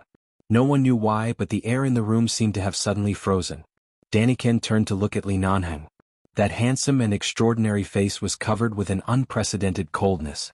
The man's voice was also frighteningly low. He enunciated each word, causing one's heart to tremble. Mr. Daniken, the truth is right here. It is still unclear who drugged Feng Ling, but from the surveillance footage it can be seen that after he was initially bullied and provoked, he did not do anything, nor did he make any aggressive defensive movements. However, the commander continued to pester him and used such force to smash his skull open to injure him. Although we couldn't hear what was going on, it was clear that the commander had said a lot to infuriate Feng Ling and Ado, who had maintained their calm throughout. Yet they still did not make a move. In the end, why did my men choose to offend the military to kill him? I believe that Mr. Daniken knows the truth better than I do. What exactly happened? Wasn't Feng Ling the sniper sent by the base for a friendly match? How could something like this happen? The military leader's confusion at the start turned to rage, causing Daniken's face to gradually turn pale. He didn't expect the situation to develop to this point. When he saw that something had happened, he thought that he could just send someone to destroy the evidence, but he didn't expect Li Nanheng to be so shrewd. He immediately sent someone to stop the surveillance. At this point, Li Nanheng had clearly placed all the blame on him after the death of the fat commander. Daniken simply laughed it off and said, "Leader, you also know that the commander likes men. Back then, he used the condition of demoting me to force me to help him arrange things for Feng Ling. He wanted to settle this little brother Feng Ling. I was really hindered by the commander's authority, so I cooperated with him and helped him purge the people here. I also helped him arrange the entire process of Feng Ling returning to his room alone and put some drugs in the kettle. But I was really forced. The commander is so many ranks higher than me. I really couldn't do anything about his orders." The military leader instantly looked at him coldly. Before he could speak, Li Nanheng suddenly chuckled. Then Li Nanheng walked toward Daniken. He reached out and grabbed Daniken by the collar. His eyes were so cold that they could freeze people to death. "Who do you think you are? How dare you use such a despicable method to drug my men? And you even used my men to curry favor with your superiors? And Mr. Li, let's talk this out." The evidence was right in front of him, and the military leader was also present. Daniken couldn't explain himself even if he wanted to. He could only quickly show his weakness. The one who was even more enraged was the military leader. They had always been at odds with the base, and the United Nations had always been suppressing them. They never expected that their own men would dare to use such a method to challenge the dignity and authority of the base. Right now, sacrificing a commander was not important. What was important was that someone from the base had killed someone here. This matter could not be covered up, and the reason for the murder was actually such a filthy and disgusting business. Right now, Daniken could only place all his hopes on the military leader. He hurriedly said, "I will investigate this matter thoroughly. I can't hear anything from the surveillance cameras. I can only see that little brother Feng was stubborn and refused to comply. The commander said that it had been a long time since he met such a fair and beautiful young man and he wanted him. However, I can't be sure what the commander said to agitate him. I was also forced to do this. Give me a chance. I will definitely investigate this matter thoroughly." "He's already dead. How are you going to investigate?" The military leader angrily rebuked. Li Nanheng paid no heed to his words. He casually raised his hand and called out to a newcomer, "You tell me what exactly happened?" The newcomer did not expect the boss of the base to call out his name. As a newcomer, he didn't understand many things and was timid. Seeing that something had happened to Daniken, he did not dare to side with him. He directly said, "I'm not too sure either. However, Daniken is indeed very close to the commander. He would often pick out good-looking men from among us newcomers and send them over to the commander. However, there doesn't seem to be any particularly fair and beautiful men in this batch, so the commander has always looked down on them. His temper has always been very bad. However, I heard that Daniken has indeed been working very hard to satisfy the commander's desires. The newcomer forced himself to finish speaking because he realized that with every word he said, Daniken's gaze would turn colder. Li Nanheng's icy eyes turned toward him at the same time. It was as though he would freeze to death in the next second. Li Nanheng did not waste any words with anyone. He abruptly grabbed Daniken's collar and pressed him against the fat commander's corpse. The Li family had several generations of military background. Their way of doing things had never been gentle. Right now, the man's expression was as cold and ruthless as iron. He did not show the slightest bit of mercy. In the beginning, you brought my men here under the pretext of exchanging pointers and demonstrations. In reality, your goal was to present them to your commander and? Such a Li Nanheng was simply too frightening. His usual indifference was gone. Instead, his eyes were filled with a bloodthirsty coldness. Especially when he saw Feng Ling's clothes being torn apart and how her head was slammed against the wall time and time again, she did not move at all. His hands were incomparably vicious. Daniken's entire body was trembling. Right now, the military leader was watching by the side but did not make a sound. Clearly, because Li Nanheng was present, everyone had seen the surveillance footage and could not deny it. There was also no way to destroy the evidence. The two sides were evenly matched. Now that such a thing had happened and the evidence was found, the military would not be able to obtain any benefits. Instead, they would suffer a huge loss in public opinion. Chapter 924. Thus, the leader would definitely not protect him right now. Daniken did not expect Li Nanheng to appear at such a timely moment despite being so busy. The heavens really wanted him dead. Even the commander's skills are so poor. You can't even compare to a newbie in the sniper team. You want to touch my men? Are you even worthy? Li Nanheng lowered his waist, his voice extremely cold. The commander died a worthy death. If you're loyal to your master, why don't you accompany him? Daniken trembled all over, but no matter how he struggled, his body was still firmly pressed against the fat commander's body that had yet to completely cool down. The thick scent of blood made him nauseous, and the fear in his heart made him unable to care about anything else. He struggled to turn to the leader who had been frowning silently by the door. "Save me." The leader hesitated for a moment before saying, "Mr. Li, this is a dispute between 11 Base and the military. Since you're already here, we'll first send the commander's body to the forensic doctor. As for other matters, out of respect for Mr. Li and 11 Base, why don't we move to a clean place to discuss it? Right now, no matter what the cause is, someone has already died and the person who died is our military commander. This matter cannot be so easily determined.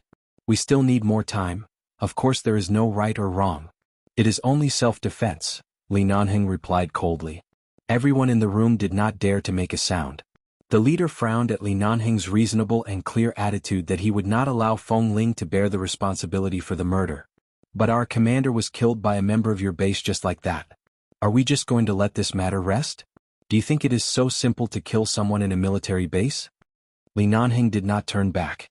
He continued to watch Daniken struggle against the fat commander's body. His military boots pressed against his back even harder, causing Daniken's entire face to turn pale from the pain. Drugging someone is already not simple. Naturally, killing someone is even more so. This Li cannot absolve himself from the blame for such a serious matter. But since we must pursue this matter, we might as well pursue it to the end. With that, Li Nanheng tossed the body to the ground. Those words, without the slightest warmth, caused Daniken's entire body to stiffen. His gaze wavered, his face still pressed against the fat commander's corpse. He lay there limply, unable to get up for a long time, his face frighteningly pale.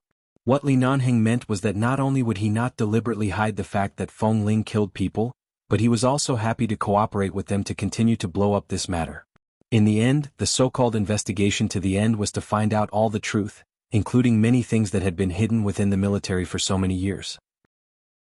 If they really wanted to be investigated, they might all be brought out. No matter how one looked at it, the military would be the one to suffer in the end. Even if 11 Base didn't gain any advantage in this matter, the military wouldn't have it easy either. Neither side would have a good time. Daniken knew that he was done for. Now that the leader was looking at him with a cold expression, he knew that he was done for. Li Nanheng didn't need to say anything. Just because Li Nanheng said that he would pursue this matter to the end, it was destined that the leader would choose to sacrifice the commander to suppress the whole matter, and most likely he would not pursue 11 Base's responsibility. At the same time, Li Nanheng clicked on the computer twice, and the scene of Feng Ling killing the commander slowed down. In the slow-motion scene, Feng Ling's face was covered in blood, and the wound on her head was obvious. However, her speed was so fast that it left everyone speechless. Furthermore, she had accurately slit his throat. It was a simple yet fatal stab. At this moment, this stab showed that when her head was slammed against the wall, she was truly enduring and did not even struggle. However, in the end, it was the fat commander who brought about his own death, forcing the person who had endured to the extreme to the point where she could no longer endure.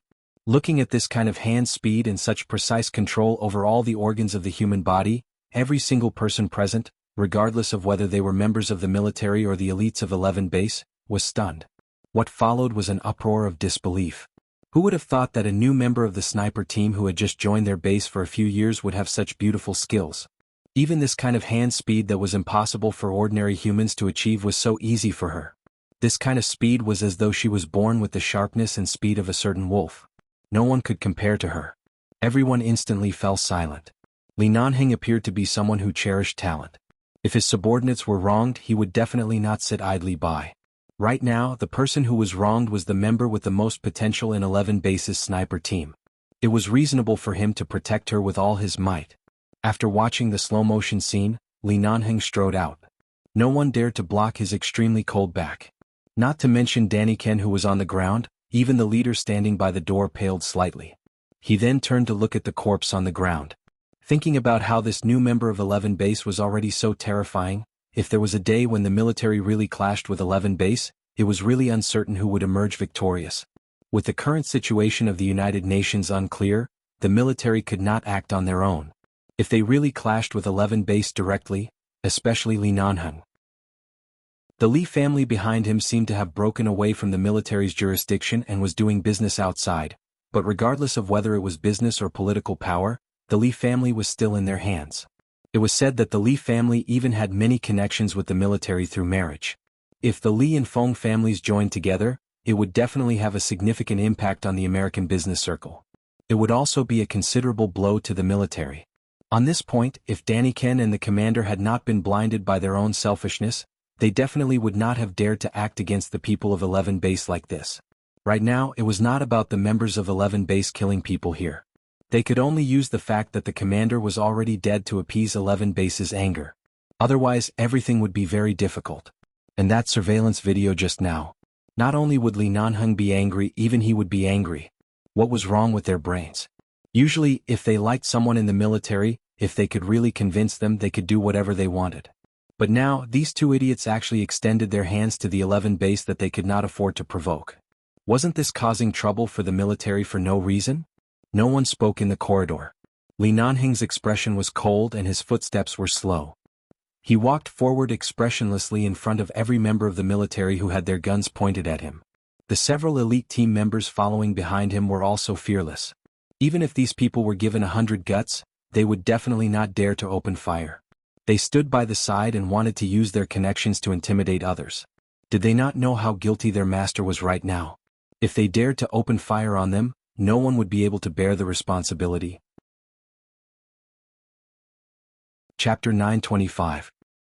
Walking out of the building, they returned to where the Hummer was parked. A lot of people had already gathered around them. The military members who had been pointing their guns at the Hummer had been silently confronting the elite team of the base, who had also raised their guns in response for a long time. Seeing that the black Hummer Feng Ling was sitting in was surrounded by layers of military, Li Nanheng's straight back was like a pine tree in the mountains, making people feel no warmth at all. His eyes were dangerously cold. He slowly narrowed his eyes, which were as deep as an icy pond. "Boss." When the elite team member saw that he had returned, he quickly walked to his side and whispered, "These people don't intend to let us go." "How is Feng Ling?" Li Nanheng asked in a low voice. "I'm not sure. K hasn't come out since he helped Feng Ling into the car. He probably hasn't woken up yet." Just as the elite squad members were about to say something, the incomparably cold and noble man in front of them strode into the crowd of armed men and grabbed the collar of one of the military squad members who was leading the group. Bang! The gun in the man's hand shook due to the sudden force and fell to the ground. The others didn't expect such a scene to happen. Li Nanheng kicked him to the ground. Get lost.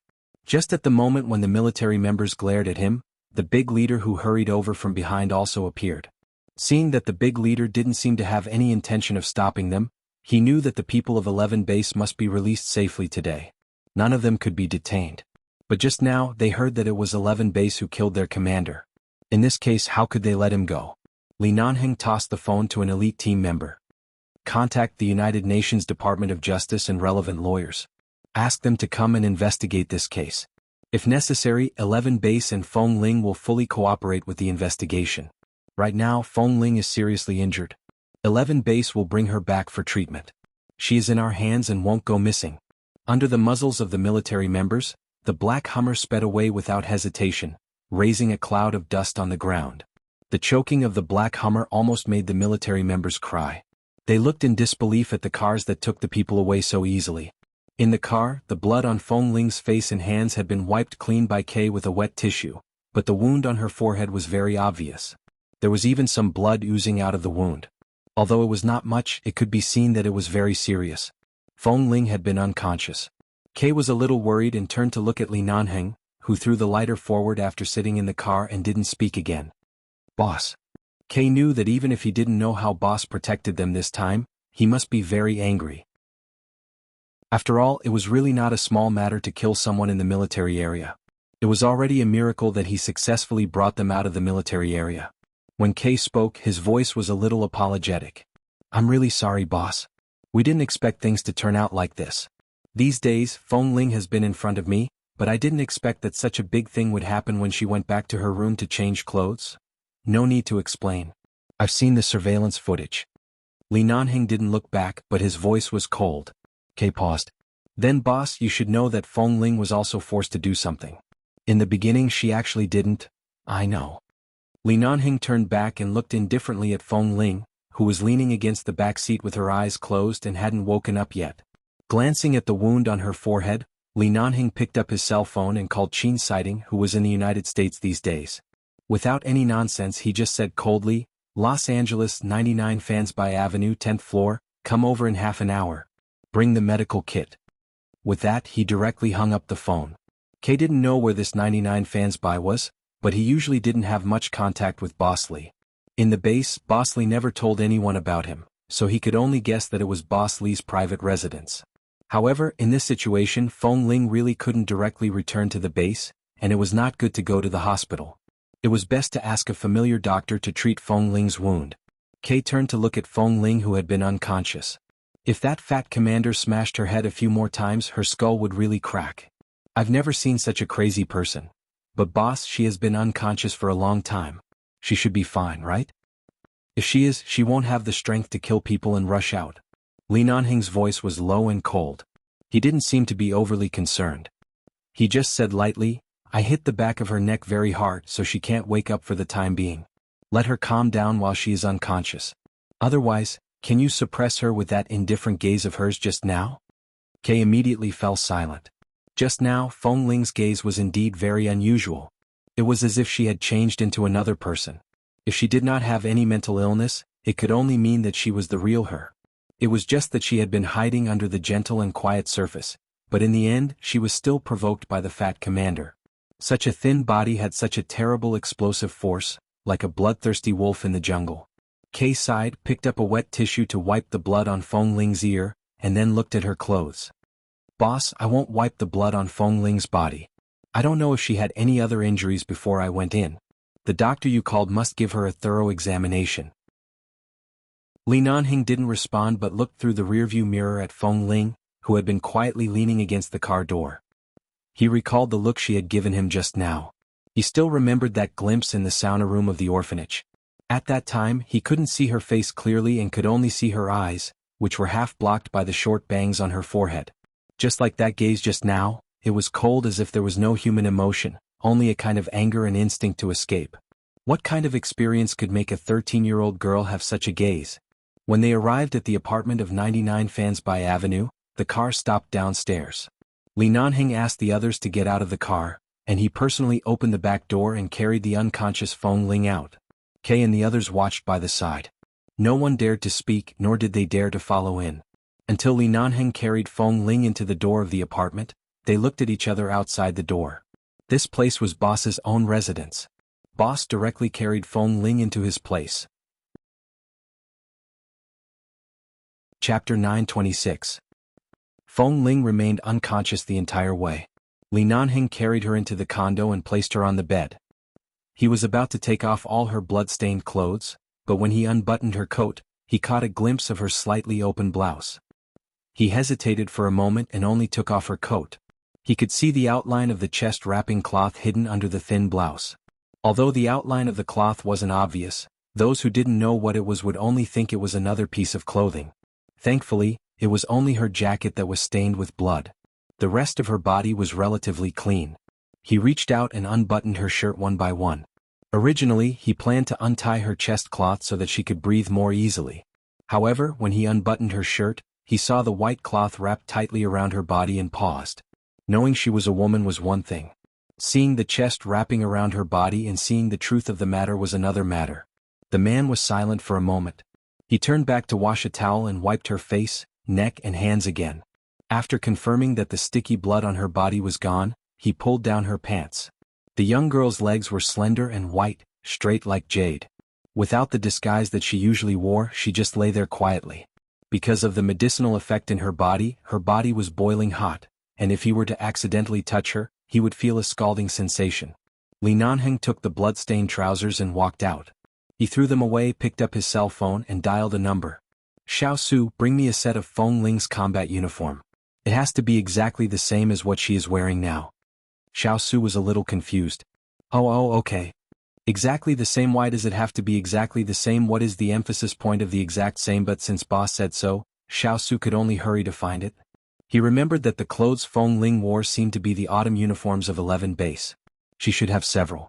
After making the call, Li Nanheng did not immediately return to the bedroom.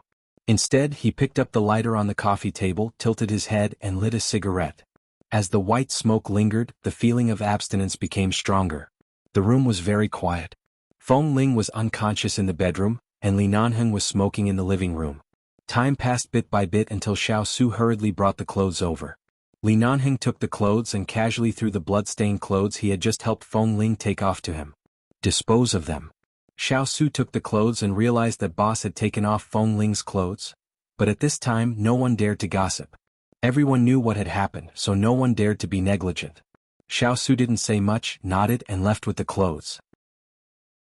The man took the clean clothes, turned back, pressed the cigarette into the ashtray and stood still by the coffee table. His cold aura of a young master of a warlord family was instantly revealed. Qin's sighting had already driven over and would soon come with the medicine box. Li Nanheng brought the combat uniform into the bedroom and helped her put it on again, in case she woke up and was shocked because her secret was discovered. The sky outside the window was dark. In the dim light of the bedroom, the girl was unconscious. Her face was pale and there was a large scar on her forehead. Under the light, Li Nanheng already felt that he was the one who had been drugged. From the little girl's feet to her legs, bit by bit, until the pants were buttoned and the belt was buckled for her. The man's body was already covered in a thin layer of sweat. Then, just as he was about to button up her blouse, when he touched the cloth on her chest, the man's hand paused. He looked at the unconscious girl and the deep and obvious ravine that was squeezed out of the cloth because it was wrapped too tightly. He suddenly thought of the feeling he had felt before. At this time, everything that popped up in his mind was based on instinct, and these instincts were almost impossible to suppress. He should have known the truth and put her safely by his side instead of letting her join the sniper team and stand under so many people's gazes to attract attention. He should have stripped her clean clothes long ago. Otherwise, who knew how long this little liar would lie to him? When he looked at the girl's sleeping face, some emotions erupted like a volcano and could no longer be hidden in his eyes. Feng Ling, who was unconscious, had no idea what kind of environment she was in, nor did she know that she was about to be slaughtered by the man she had been guarding against. However, her natural acuity and instinct made her feel some kind of unknown danger in her sleep. Even though she was unconscious, she still frowned slightly. However, her eyelids were very heavy and her consciousness was blurred. Her body was unusually hot, and she could not open her eyes no matter what. She thought that she could hide it again and again since she had hidden it for so long. However, Li Nanheng had not been at the base in the past few years, which gave her a chance to continue deceiving him. However, time and time again, coincidences and suspicions, coupled with an accidental mistake, in the end, such a fatal secret was completely placed in front of the man's eyes. If it were any other time, it would not be so easy for Li Nanheng to see the clothes she was wearing and see her clearly. She was quiet and obedient, which was rare for her to be unconscious. Li Nanheng looked down at the girl on the bed who seemed to be conscious but could not wake up. He looked at her fair face under her black hair and the glaring wound on her forehead. If the doorbell hadn't suddenly rang at this moment, he would have taken off her pants again. After all, she was also drugged. After all, it was not the first time he wanted to be a beast like this. After all, since she dared to kill someone, she dared to bear the consequences. Since he had helped her, she should lie on his bed after doing something wrong and cry fiercely in the way he wanted. Otherwise, he would be too sorry for the 220 km/h speed and the soaring blood pressure when he drove into the military area. The man's eyes were dark, and he forcibly suppressed the desire that even he felt was a beast. He casually buttoned up Feng Ling's thin shirt, covered the chest wrapping cloth inside, and then covered her with the quilt. He turned to open the door. However, as soon as the man turned to walk out of the bedroom, the girl on the bed could not suppress the drug in her body and suddenly let out a very light, cat-like moan. It was a very small sound, but it shook him to the point that he staggered and almost knocked into the door. Li Nanheng endured it. When he heard the doorbell again, he suddenly walked out with a dark expression, opened the door, and said coldly to the handsome man in a white shirt outside the door who was carrying a medicine box, "Can't you King come later?" Qin sighting. Chapter 927. Are doctors so punctual now? Li Nanheng's face was dark. Qin sighting, didn't you King say you want me to arrive in half an hour? And you sound as though it's a matter of life and death. At the same time, Qin sighting glanced inside. What's wrong? Is there a situation? I'll go downstairs for a cup of coffee before coming up. Li Nanheng turned around expressionlessly and gestured for him to come in. Come in. Save them first. Qin sighting glanced at him and snorted. I've never seen you so nervous before. Who's injured? Is it a man or a woman? Don't talk nonsense. Let's go in and save them. Li Nanheng turned and went in. Qin sighting sighed with a smile. It's not like you to be so mysterious. However, human lives were at stake and now was not the time to joke around. The man in the white shirt casually rolled up his sleeves and walked in. Seeing Feng Ling lying quietly on the bed and the serious wound on her forehead, Qin sighting walked straight to the bed to check her wound. After checking, he turned to Li Nanheng. How did you get hurt? How long have you been unconscious? Qin sighting took the phone and saw that it was a surveillance video that had just been sent to his phone. After watching it as quickly as possible, he did not say anything, put down the phone and rummaged through the medicine box to deal with it. At the same time he said, You only asked me to bring the medicine box over, so I thought it was just a skin injury. The collision is so serious. I'm not sure if his brain is affected or if he has a concussion. I know it's not convenient for the people of 11 Base to go to the hospital, but you'd better take time to have a checkup. I knocked her out. Li Nanheng stood by the bed and said lightly. Qin sighting's hand that was disinfecting the wound on Feng Ling's forehead paused slightly. He turned to look at the man with a calm and indifferent expression and then withdrew his gaze to continue treating the wound. I was wondering why she was in a coma for so long when she has the strength to kill someone. I think she's been traumatized. I don't want her to hurt herself. Qin sighting focused on checking Feng Ling's other injuries.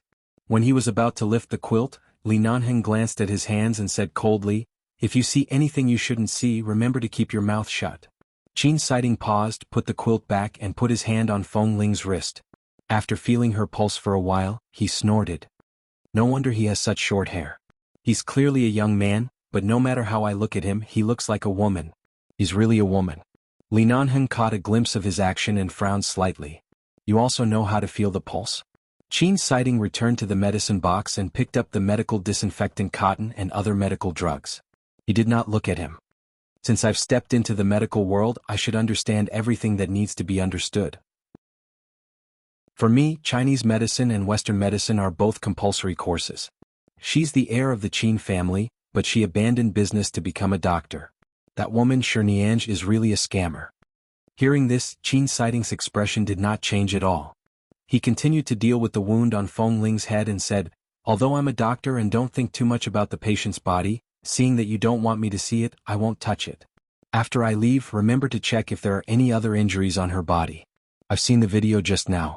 From the looks of the fight, even if there are injuries, they should only be bruises from bumping into something. It shouldn't be too serious. The wound on her head needs to be changed twice a day.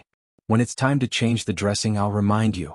I'll leave the dressing here and you can change it yourself.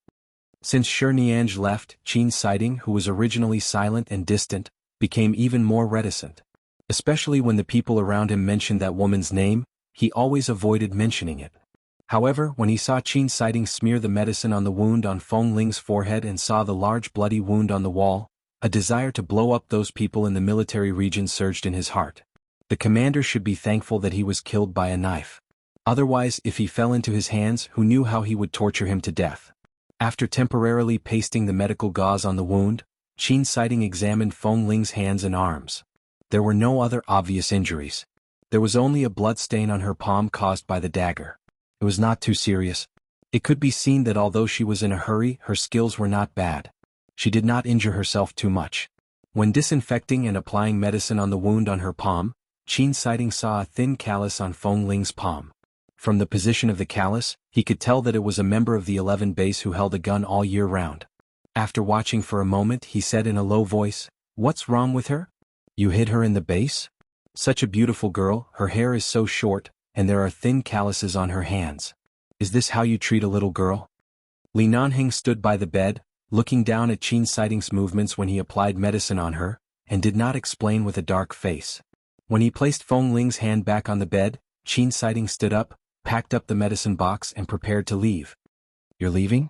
Li Nanheng glanced back at him. "Otherwise, should I stay and drink with you? Your short-haired little beauty's pulse is abnormal, and your whole body is burning and your face is red. It's obvious that you've been drugged. If I don't leave, do I have to stay here and watch you act as the antidote?" Li Nanheng immediately retracted his gaze stiffly and then said stiffly, "Goodbye, I won't send you off." Qin Siding sneered, and when he changed his shoes in front of the door, he said, "When she wakes up, remember to take her to the hospital for some simple examinations. Just check if she has a concussion. I've touched the wound on her forehead earlier. It's not a big problem, but that kind of violent impact should give her a headache for a few days. Pay more attention." With that, Qin Siding very calmly and tactfully did not intend to continue being a third wheel. Without waiting for him to respond, he left and very considerately closed the door outside. The room returned to silence, and only Feng Ling, who was in a coma, appeared to be quiet and motionless, but gradually began to breathe rapidly.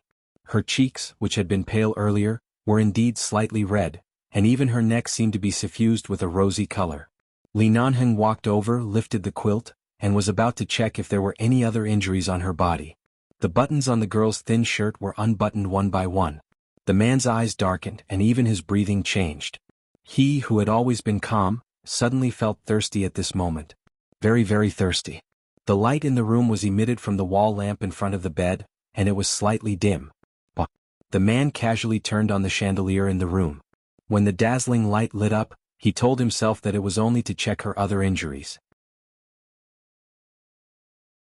Chapter 928. The man walked back to the bed and looked at the unconscious girl on the bed.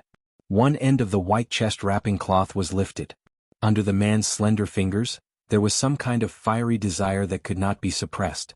He forcefully suppressed it, but he could still feel the agitation in his blood. The chest wrapping cloth fell down, and the girl's fair and beautiful body was right in front of him. All the answers were not as direct as seeing it with his own eyes. This scene seemed to indicate the beginning of something.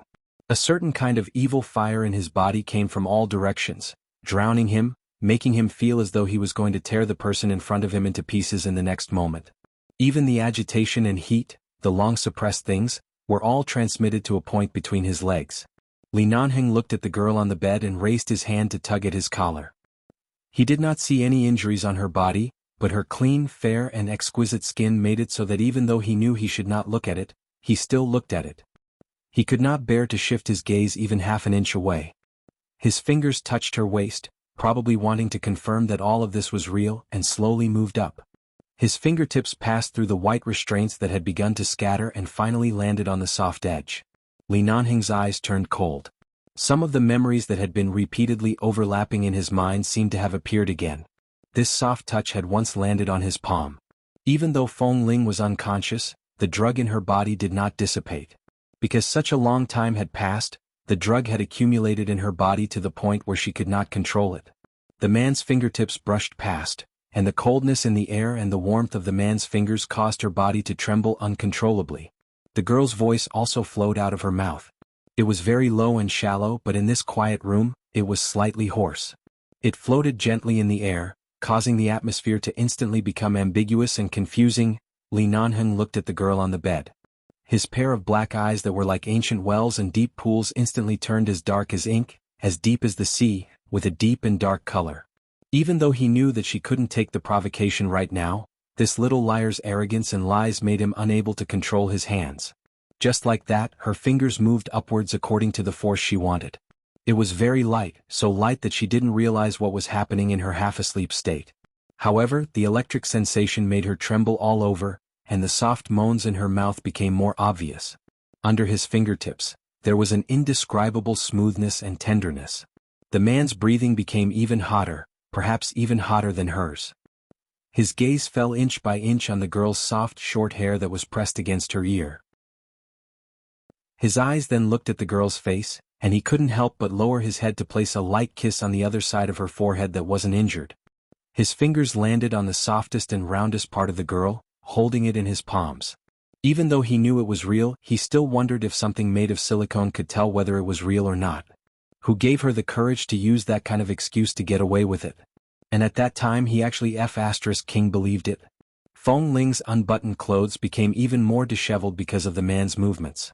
On her flat and tight lower abdomen, there was a round outline that would make any man go crazy.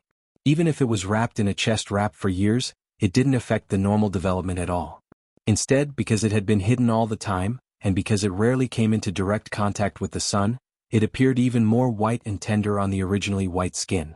It was clearly real, but it was so perfect and so tempting that people always thought it was fake. It was so tempting that people couldn't control themselves. Feng Ling, who was in a coma, still had a little bit of consciousness. It was impossible that she didn't feel anything at all, but she didn't know what was going on. Her eyelids were heavy and her head hurt. She didn't even know where she was or who was beside her. She only felt that her whole body was soft as if soaked in a vat of vinegar, and it was a boiling vat of vinegar. Someone was lighting a fire, and it was getting hotter and hotter as if he was going to cook her. When he heard the girl's unconscious moan again, Li Nanheng's face darkened. He bent down and directly kissed her lips. He sucked and kissed and then deeply entangled, not letting go of a single inch of her mouth. Feng Ling still didn't know what was going on, but her whole body became even more soft. She didn't have the strength to raise her hands. When she felt the man's hands on her body, she instinctively clenched the bed sheets with force, but she didn't have much strength. Her fingers moved and then didn't move again. She seemed to have such a hot and entangled kiss before. It seemed to be that night on the snow mountain she had had it. Was it because of this drug that she suddenly remembered it so late? She couldn't open her eyes and her consciousness was only a remnant. She couldn't tell what was different, but a numb electric current seemed to rise from her tailbone, and she couldn't help frowning and moaning. Usually, Feng Ling maintained her rationality and distance, but now her body was honest enough for the man to do something directly. 17 years old. Maybe she was a few months younger or a few months older. No matter how old she was at her current age, she was in the budding stage waiting to be plucked. Every part of her had not been touched by anyone, so she was very sensitive. Even the slightest touch would cause her to tremble and feel uncomfortable. Feng Ling suddenly sobbed under his kiss. She trembled and moved her own legs, which was undoubtedly a kind of instinct. However, this instinct made the man's eyes as hot as fire in an instant, almost burning the still unconscious her. Looking at her legs that he didn't know what she was rubbing, his eyes darkened and darkened. "What do you want?" The man's voice was very low against her ear. He knew that she couldn't wake up, and he also knew that even if he really did something to her now, she wouldn't have any complaints. He also knew that right now he really wanted her. But Feng Ling's gender in the base couldn't be exposed. With her temperament, if she knew that her secret had already been known by others and even he had long known, it would be very difficult for her to survive in the base. She had already suffered a huge shock today, and she had already risked everything to kill someone. In such a state, if she was under other emotional pressure or stimulation, it was difficult for Li Nanheng to guarantee that he could keep her. However, at this moment, the girl suddenly opened her mouth and instinctively panted with a somewhat hoarse breath. Her expression and the flush on her face constantly challenged the man's self-control. Chapter 929. Through her not-so-thick pants the man pressed down just like that. Just like that, even though they were separated by their trousers, they were still burned by each other's body heat. The man abruptly took the girl's hand, and he subconsciously wanted to pull her hand down to guide her to do something. However, when he felt the coolness of the ointment under his palm, Li Nanheng's mind suddenly paused. He lowered his head to open her palm and saw the small cut made by the dagger. Although it was not very deep, it had just stopped bleeding. He really wanted to make her pay the price for deceiving him for so long. He wanted her to cry on the bed, to call out his name hoarsely with her usual cold and distant voice, and to beg for mercy under his body. But right now the unconscious and injured Feng Ling could not bear any punishment from him. Seeing her face turn even redder, the man closed his eyes, abruptly pulled away and went to the bathroom. Under the cold water, the girl's face and body still lingered in his mind, and the cold water could not wash them away. Although this was a cold shower, the heat had subsided for too long. Perhaps if he did not find some way to relieve it, he would not be able to control himself when he went out again. Under the shower, the man closed his eyes. His mind was filled with the young girl's fair and seductive body. The perfect lines of the man's back were taut, and his hands moved faster and faster.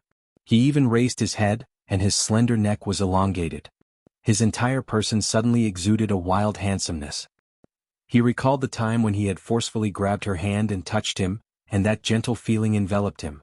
His hands moved faster and faster. The water from the shower dripped down, and the man's back muscles were tight and powerful. After an unknown period of time, the man suddenly let out a long breath and abruptly leaned back against the cold bathroom wall, letting the water spread out from the shower. When the water turned from cold to hot, he did not take off his shirt, and at this moment his whole body was soaked. He raised his hand to press his forehead that was washed by the water, and his eyes were as deep as an endless abyss. When Li Nanheng came out of the bathroom, it was already more than half an hour later. The girl was still lying on the bed with her clothes in a mess. She didn't have the strength to move and her eyes were still closed. Seeing this scene, Li Nanheng almost felt that all his efforts were in vain. He abruptly turned to the wardrobe to take out a set of light-colored, soft home clothes. After changing into the clothes, he casually wiped the dripping short hair on his head, walked back to the bedroom and calmly put on Feng Ling's clothes. Li Nanheng's observation skills had always been extremely strong. The way he dealt with the chest wrapping on her body was undone and wrapped it around her again. In the end, the position where it was fastened was exactly the same as before, so no one would be able to see any flaws. After restoring everything to its original state, the man was about to fetch a basin of cold water to help her wipe her hot and sweaty face. However, the girl's moaning continued, challenging his self-control again and again. Li Nanheng had thought that his self-control was very strong, especially when it came to women. He had never had any impulses that he shouldn't have. But for Feng Ling, regardless of whether he once thought she was a man or now he knew she was a woman, there was no difference. He wanted her. From the moment he thought he was really gay, these 3 words were clearly written on his face. He had never hidden it and he was so calm that he didn't worry about any changes. When Feng Ling's clothes were put back on, she was still in the abyss of suffering from the drug. She had no idea that in such a short period of time, she had already been kissed and touched by the man. He had taken advantage of her. Cold. Feng Ling suddenly woke up in a burst of coldness. When she opened her eyes, she was still in a trance. It took her a long time to regain the focus in her eyes, and she looked around and the water in front of her in a daze. It took her a long time to realize that she was sitting in a huge bathtub, and the water in the bathtub was cold. She shook in the water and regained all her consciousness. She looked around with sober eyes and found that this was a strange bathroom. Feng Ling furrowed her brows and was about to get up when from the corner of her eye, she suddenly saw a man's black combat uniform hanging by the side. Seeing that black uniform, she finally let down her guard a little. Whose place was this? Was it Kay's? Or was it a hotel? Feng Ling hadn't stayed in many hotels, so she couldn't clearly distinguish the layout of the bathrooms in apartments or hotels, but she felt that the decoration here was simple and stylish. Everything looked very expensive. Even a piece of tile on the ground was bright and clear. It was definitely expensive. She frowned and wanted to get up from the bathtub, but as soon as she moved, she felt tired all over and couldn't muster any strength. Her head also hurt as if it was about to explode. Some of the memories from yesterday flooded her mind. She closed her eyes and rested for a long time. Her hand accidentally touched a bottle of shower gel, and it fell to the ground. The bathroom door was opened a few seconds later and a tall man walked in. "You're awake." Hearing this voice, Feng Ling was startled for a moment. She pressed one hand against the flat gauze on her forehead and raised her head to look at the man dressed in home clothes in front of the door. Li Nanheng usually wore a combat uniform or a simple vest in the base, or he would occasionally change into a more formal suit when he came back from a trip. This was the first time she had seen him look so easygoing, especially his clothes, which were soft and comfortable, making him, a man with a hard temper and sharp edges, look much softer and more meaningful. Although Feng Ling admitted that it was because she was biased against him and didn't like him, it was indeed rare to see Li Nanheng like this. She put down her hand and looked around before asking hoarsely, "Where is this place?" "Don't worry about where it is. Are you still feeling uncomfortable? Have you endured the effects of the drug?" The man walked over and reached his hand into the bathtub. He then raised his hand and touched her slightly cold face. Feng Ling sat stiffly in the bathtub and looked at him blankly. Wasn't she still in the military area yesterday? And she remembered that she had lost her mind and killed someone. The wound on her forehead was still there, which meant that it wasn't just a nightmare but real. Chapter 930. Feng Ling watched the man's gentle and patient profile as he lowered his head to help her fill the tub. She stared at him in a daze and was speechless for a long time. Li Nanheng's hand was still in the water. As he measured the water temperature, he said, "I know you don't like others touching your clothes, so after I brought you back yesterday, I threw you into the water. Come out later and change into clean clothes." With that, the man turned to look at her. In the blink of an eye, because Feng Ling had been looking up, their lips gently brushed against each other. Feng Ling was startled. There was no change in Li Nanheng's eyes. He looked at her stunned face from such a close distance and raised his hand to press her head. After pushing her away, he lowered his eyes to look at her coldly. "You hit your head so hard that you don't remember what happened to you yesterday?" Feng Ling's eyes narrowed. "I remember." Li Nanheng watched her. A moment later, he withdrew his hand from the water and stood up. "Take off your clothes and wash yourself in the bathtub. Remember not to let the wound on your forehead get wet." Seeing that he was about to leave, Feng Ling turned to look at him. "Boss." Li Nanheng had already walked to the bathroom door. Without looking back, he said coldly, "If you have anything to say it after you take a shower." Feng Ling did not speak again. She lowered her head to look at her clothes. She felt that something was wrong, but it didn't seem to be anything wrong. Yesterday she was injured on her forehead. Although the blood had splashed on her body, since she had been unconscious last night, the blood on her clothes might have been washed away by the water, and the water had been changed so she didn't see the blood in the water just now. Furthermore, she seemed to have been wearing these clothes yesterday. Boss wouldn't lie to her about this kind of thing. If he really found out that she was a woman when she was unconscious yesterday, his attitude and expression wouldn't be like this. Feng Ling raised her hand and touched her forehead. The moment her fingers touched the gauze, she remembered what he had told her earlier and turned her wet fingers to the other side of her forehead. It hurt. Yesterday when she was knocked against the wall, she really thought she was going to die. At the thought of what happened yesterday, the fat commander whom she had personally killed, and Boss Li's calm expression as though nothing had happened, Feng Ling slowly stood up in the bathtub and glanced at the closed bathroom door. Since he didn't take off her clothes last night, it was impossible for him to come in now that she was bathing. She didn't deliberately lock the bathroom door, took off her clothes and sat in the bathtub again. After a night of soaking in cold water, all that was left was the feeling of helplessness and the discomfort caused by the drug last night. Now that he was sitting in the hot water and taking a good bath, he felt much more comfortable. Not long after, just as Feng Ling was about to get up to grab a towel, a man suddenly approached the door. She paused and turned to look at the figure outside. Then she heard Li Nanheng's voice through the door. "The clothes are at the door. Take them yourself." With that, the man left without any hesitation. Feng Ling's slightly anxious heart fell back to the ground. She got up, wrapped the towel around her body, walked to the door and gently opened a gap. Seeing that Li Nanheng was not outside, there was only a set of men's pajamas on a square European-style marble flower bed in front of the door. She quickly reached out and took it in. She closed the door, walked to the floor-to-ceiling mirror in the bathroom, and looked at the pajamas in her hand. It was Li Nanheng's size and it seemed to be a new set. As the weather had turned cold, this pajamas was autumn and winter style. It was a little thick and fluffy, very loose and large. She hesitated for a moment. Right now there was really nothing to wear, so she simply put it on. Although the clothes were very large and the sleeves and trouser legs were so long that they needed to be rolled up several times, fortunately the clothes were a little thick and very loose. As long as one didn't deliberately pay attention to her chest, it was impossible to see what was going on inside. Originally, Feng Ling was still hesitating about what to do because her chest cloth was also wet. Was she going to wrap it around her body with it wet? Wasn't that waiting for eczema?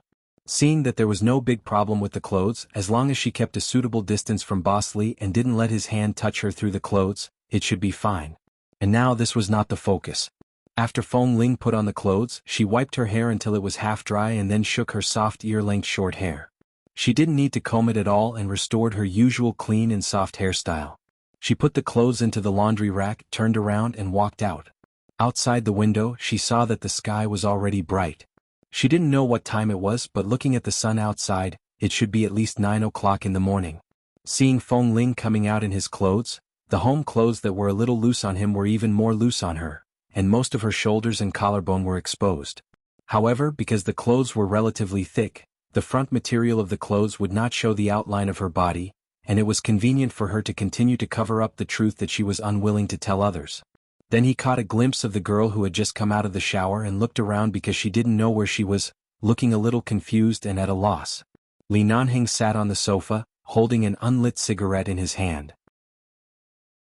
His cold eyebrows moved slightly and he said indifferently, "This is my place, not a hotel, nor a room under the jurisdiction of the military." Hearing this, Feng Ling's vigilance was greatly reduced. She turned to look at the man sitting on the sofa. She pursed her lips, walked over, and stood in front of the coffee table. She didn't dare to continue to approach the sofa but just stood straight like a primary school student who was about to be scolded. "Boss, what happened yesterday? There's no need to explain. I've seen the live surveillance in that room and already know what happened." Seeing her aggrieved expression, Li Nanheng said, "You didn't do anything wrong. If it were me, I would probably have killed him immediately instead of enduring until the end." Feng Ling didn't expect this result. She had been mentally prepared that she would take full responsibility for killing the commander and would never put any pressure on 11 base or implicate the base. "But I killed someone and he was an important military official." Feng Ling looked at him. "Boss, I know you are very responsible for everyone in the base, but I can bear this matter myself." Chapter 931. What can you bear? Bear the commander's life or bear the military's torture? Or hand you over to the police station and be sentenced to 10 or 20 years? No matter what, it's not right to kill the commander of the military. After all, they are not the terrorists we usually kill. They can't be treated as the same, so I can accept any punishment. Li Nanheng sneered. "Then who will bear the innocence of the members of 11 base? Who will bear the dignity of 11 base? That fatty who died in your hands?" Hearing the word innocent, Feng Ling's eyes moved slightly. She raised her eyes to look at him. "Boss, if I had endured for a few more minutes yesterday, things might not have turned out like this. I'm really sorry." "There's nothing to be sorry about." Li Nanheng threw the silver lighter and unlit cigarette in his hand on the coffee table and said coldly, "If you delay for a few more minutes, you and Kay will be killed by his gun. Since one of us has to die, let the one who deserves to die die." As he spoke, the man casually leaned against the back of the sofa, his voice faint. "Even if you didn't kill him yesterday after I saw the surveillance footage, he still wouldn't have seen the sun today. Then what should we do now?" Seeing that she had decided to take responsibility for it herself, she changed the topic and asked him how he was going to handle it. It could be seen that although Feng Ling was usually stubborn and refused to show weakness, she still had a high degree of trust in him. Li Nanheng looked at her calmly. "Tell me first, what were you thinking when you lost your mind yesterday?" Feng Ling was silent for a moment. "I don't know. I'm just angry. I've never been so angry before. Everything I did was based on instinct." "Really? But why did I see a wolf in your eyes yesterday?" Li Nanheng narrowed his eyes coldly. "Is that the real you?" Feng Ling clenched her fists by her sides and lowered her head. After a moment of silence, she said hoarsely, "Boss, about this matter, can I not answer? What do you think?" Li Nanheng crossed his legs and looked at her indifferently. Feng Ling was a person who didn't like to expose her scars to others, especially the experiences that no one would believe when she was young. But now she was in trouble. Yesterday she was able to leave the military area alive and stand here safe and sound because of Li Nanheng. No matter what he had done to her, he had never been malicious to her. In fact, he was indeed protecting her. Logically or emotionally, she couldn't keep this a secret forever. Feng Ling's voice was a bit hoarse. I grew up in a wolf pack. Hearing these words, Li Nanheng's calm eyes slowly narrowed. He stared at her eyes that were as calm as usual and watched her face and lips that were still pale because of the serious wound on her forehead. Although he was still calm, he stared at her even more intently as if he wanted to see everything about her past through her current honesty. As far as I can remember, I grew up drinking the milk of a female wolf in a cave in the deep jungle. When I was about 2 years old, I learned to go to the cave to find all the food that could be eaten, so I was not afraid of anything in the jungle. Even everything there was very familiar to me, Feng Ling said softly. I remember that the base once played an old movie from many years ago. It seemed to be called Tarzan of the Apes. I left after watching it for less than 20 minutes. I didn't continue watching it because at that time I thought of myself when I was young. If I hadn't been taken away by a few mafias in the United States when I was 5 years old, I might have grown up in the jungle. I might not even be able to speak and only know all the things of the wolf society. Maybe because I was breastfed by a female wolf and grew up in a wolf pack, my character is cold-blooded and inhumane, but after coming to the base I tried my best to integrate into it, so my character gradually became much calmer. I didn't expect that I would suddenly be stimulated to such an extent yesterday. At that time I really lost my mind. Li Nanheng did not speak for a long time. Feng Ling knew that anyone who heard of her childhood would doubt whether it was true or not. How could a child walk out of a wolf pack alive? When she was young, she didn't really understand. Later, when she grew up, she began to suspect that perhaps it was because the she-wolf that brought her back to the cave had just lost its pup, or perhaps it was just a coincidence that she threw herself into the she-wolf's arms to drink milk when she was starving. Perhaps, regardless of whether it was wolf nature or human nature, there was some kind of maternal nature between them. Thus, she miraculously survived in the cave and was well protected by the she-wolf. Any other wolf that wanted to eat her or bite her would be attacked by the she-wolf. Although Feng Ling was a human, she had lived in a wolf's cave for as long as she could remember, so she could understand. The female wolf that fed her seemed to be very fierce. The other wolves did not dare to provoke her, so she was able to protect her. Being able to walk out of the jungle alive was something she had never thought of when she was a child. After living outside for so many years, she thought that she had experienced all the dangers in this boundless world. She would not even frown when dealing with such a serious and terrible thing as dealing with all kinds of terrorists. What could she not accept? But yesterday, when she was drugged by the fat commander and pressed under him, she learned that the most sinister thing in this world was the human heart. Li Nanheng did not speak. It didn't mean that he didn't believe it. Only now did he understand why she disguised as a man. If she was taken away by the mafia when she was a child, how could a pure little girl who had never been in contact with any human beings protect herself? Perhaps she could only protect herself by pretending to be a man. It also showed that she kept her distance from him time and time again. She was even indifferent to his confessions. It was not because she didn't like it. It was just because she didn't understand. The silence lasted for a few minutes. Li Nanheng did not speak and Feng Ling did not move rashly. She just looked at him, her eyes frank and fearless. She did not regret killing people, but she still felt a little guilty because she didn't want to implicate anyone. However, after a long silence, Li Nanheng suddenly sneered and glanced at her with his black eyes. So I didn't know that a wolf cub had sneaked into 11 base all these years. Feng Ling didn't speak but just looked at him. Li Nanheng got up, walked up to her and looked down at her. Feng Ling didn't move, letting him stare at her. She looked calmly at a point on the coffee table and had no intention of avoiding or resisting. Chapter 932. Seeing her obediently not resisting, Li Nanheng looked at her coldly and finally stood by her side, leaned down and leaned close to her ear. When she was so close to him that her hair stood on end, he said lightly, "Wolves are born loyal. Feng Ling, do you think you are loyal to 11 base?" Feng Ling resisted the urge to avoid him because of the distance between them. She only felt that her ears were burning because of the breath coming out of his nose. "Boss, 11 base is the only place that gives me a sense of belonging. A sense of belonging is equivalent to a home. No one will be disloyal to their home," Feng Ling answered truthfully. The man's low voice was still in her ear, and he didn't seem to have any intention of retreating. Instead, he leaned closer, and his lips almost brushed against her ear. "So, 11 base will not let any loyal member be wronged or humiliated. You don't have to think about this matter anymore. I'll deal with it. Just rest well and don't leave any sequelae of a concussion, okay?" The last word was slightly hoarse. When Feng Ling heard it, she felt the blood in her body churning. The base can keep a loyal soldier, but we definitely won't keep a piece of trash who gives us headaches. So, calm down and recuperate. Don't let your imagination run wild. Feng Ling responded softly, "N." The man glanced at her loose clothes again. Even though he knew that she wasn't wearing anything inside, not even a cloth wrapping around her chest, he still asked casually, "Are your clothes comfortable?" He was not injured, nor had he just been drugged last night, but she didn't understand why his voice seemed to be covered with a layer of hoarseness when he said this. She immediately moved aside. "It's very comfortable. Thank you, boss. If it's convenient, I can ask Kay to send my suitcase here."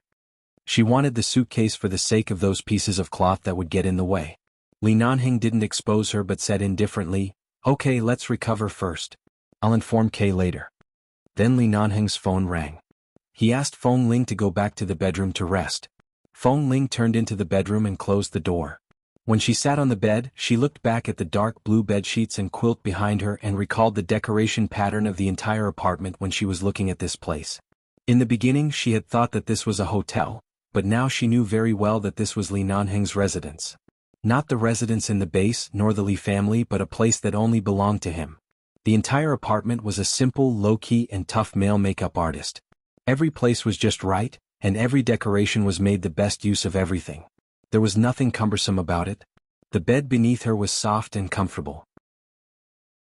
She had no memory of what happened after she was knocked unconscious last night, nor did she know whether she had slept on this bed or not, but since Boss Lee asked her to come in to rest, he should not mind her sleeping here. After sitting on the bed for a while, Feng Ling lay down because of a headache. When she covered the quilt, she could feel a faint mint smell on the quilt. She didn't know whether it was the smell of the detergent used to wash the quilt or something else, but it smelled very good and was very similar to the smell on Boss Lee's body. She had just killed someone yesterday and had been uneasy about causing trouble to the base, but now she had calmed down. When lying here, she seemed to have a sense of security that she had never felt before. Her head hurt very much and she didn't know how long it would take for it to stop. Even now, not only did she feel the pain in her head, but she also felt the obvious pain in the places where she was hit. She didn't know how many hours she slept, and Feng Ling was woken up by Li Nanheng. Boss Lee said that the wound on her head needed to be changed, so she got up. The short-haired girl who had just woken up was a little sleepy, but the long-term training in the base made her sleepy and didn't say anything. She sat by the bed with her sleepy eyes and obediently let the man help her open the gauze and change the dressing. Feeling that the man's movements when helping her apply medicine didn't seem to be very unfamiliar, Feng Ling closed her eyes and asked, "Boss, did you also help me deal with the wound yesterday?" "No, I called the doctor over yesterday. I feel that Boss is very skilled in applying medicine." Li Nanheng looked at Feng Ling, who was sitting by the bed with her eyes closed. From this angle, he could see her long and curled eyelashes when she closed her eyes, which were dense and long, casting a small shadow under the sunlight falling in through the window. There is a saying that if you are sick for a long time, you will become a doctor. Even if you are not sick for a long time, you often suffer from large and small skin wounds, so you should have long learned to bandage yourself. Do you think I don't even know how to apply medicine? The man said as he put the clean new gauze left by Qin's sighting yesterday and covered the wound on her forehead that had been applied with medicine. Sometimes he seemed to be a particularly unreasonable man, but at this moment, his movements were so gentle that she didn't feel any pain. Perhaps because this atmosphere was not the same as the usual serious atmosphere in the base, Feng Ling rarely smiled, but only for a moment and then stopped smiling. After all, she had just caused trouble yesterday, and now she didn't have the courage to smile. Her eyes were closed, and all the expressions on her face were naturally seen by Li Nanheng. The man didn't speak, just helped her apply the gauze on the wound, withdrew his hand, and when he turned to walk out, he said indifferently, "Come out to eat." Since yesterday she hadn't eaten, so Feng Ling got up and followed him out. She saw 2 dishes and a bowl of rice on the table, which turned out to be the Chinese food she usually liked to eat in the base, but the color of the food seemed a bit strange. But after all, she was hungry and it was good to have food. Regardless of whether it looked good or not, she sat down at the table, and when Li Nanheng signaled her to eat, she picked up a mouthful of food with chopsticks and put it into her mouth. The expression on Feng Ling's face was a bit indescribable. After slowly chewing a few times, she looked up at the man sitting at the table who was looking at her calmly. "Boss, is this the takeout you ordered?" The man's expression didn't change. "And is the takeout food so bad now?" Hearing it was takeout, Feng Ling dared to make a bold comment. Li Nanheng's expression faltered, and he asked with a self-doubting expression, "Is it bad?" Seeing his expression, Feng Ling's eyes were a bit surprised. "Boss, did you cook this yourself?" Li Nanheng's face darkened. No. Only now did she notice that there seemed to be some residual smell of cooking on the man. Did she say something wrong just now? Feng Ling hurriedly picked up another piece with a strong desire to survive and put it into her mouth. In fact, it's quite delicious. Chapter 933. He watched as Feng Ling began to stuff mouthful after mouthful of food into her mouth as if she had never eaten before. Li Nanheng looked at her with a self-doubting expression. Delicious. It's delicious. Feng Ling looked up at him and smiled as she ate. To prove that what she said was true, she nodded subconsciously. Li Nanheng did not say more. When Feng Ling was about to finish eating, he saw that she ate very quickly. Was it really delicious? He suddenly picked up his chopsticks and put a mouthful of rice into his mouth. There is less water in the rice, so it is very hard. The man picked up another mouthful of food and put it into his mouth. Seeing Li Nanheng's dark expression, Feng Ling didn't look at him but lowered her head and continued to eat. The man didn't stop her from deliberately supporting him. He only said lightly, "Forget it. Let's order takeout next time." Feng Ling put down the bowl. "Actually, it's really not bad." Li Nanheng sneered. "Stop flattering me. In fact, it was indeed better to order takeout. After all, it was obviously Boss Li's first time cooking. Both dishes were extremely salty. He didn't know how much seasoning and salt had been added. Fortunately, they were both cooked, even a little overcooked, but at least they wouldn't spoil their stomachs. However, Feng Ling's desire to survive was very strong, so she still said, "Look, I'm almost finished. Boss, it's fine as long as I can eat my fill. Don't be so picky." Li Nanheng glanced at her coldly. "Do you think I'm a wild fruit that you randomly picked in the jungle and ate as a meal?" With that said, he suddenly looked at her seriously. "So you could even eat raw meat when you were young? Otherwise, how on earth did you swallow the food I made?" Feng Ling, their eyes met. She looked at him speechlessly for a while and then looked at the man's home clothes.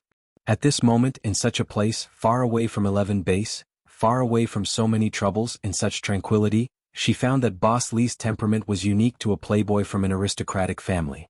It was not bad but overbearing and impolite. In the end, he was still the young master of the Li family.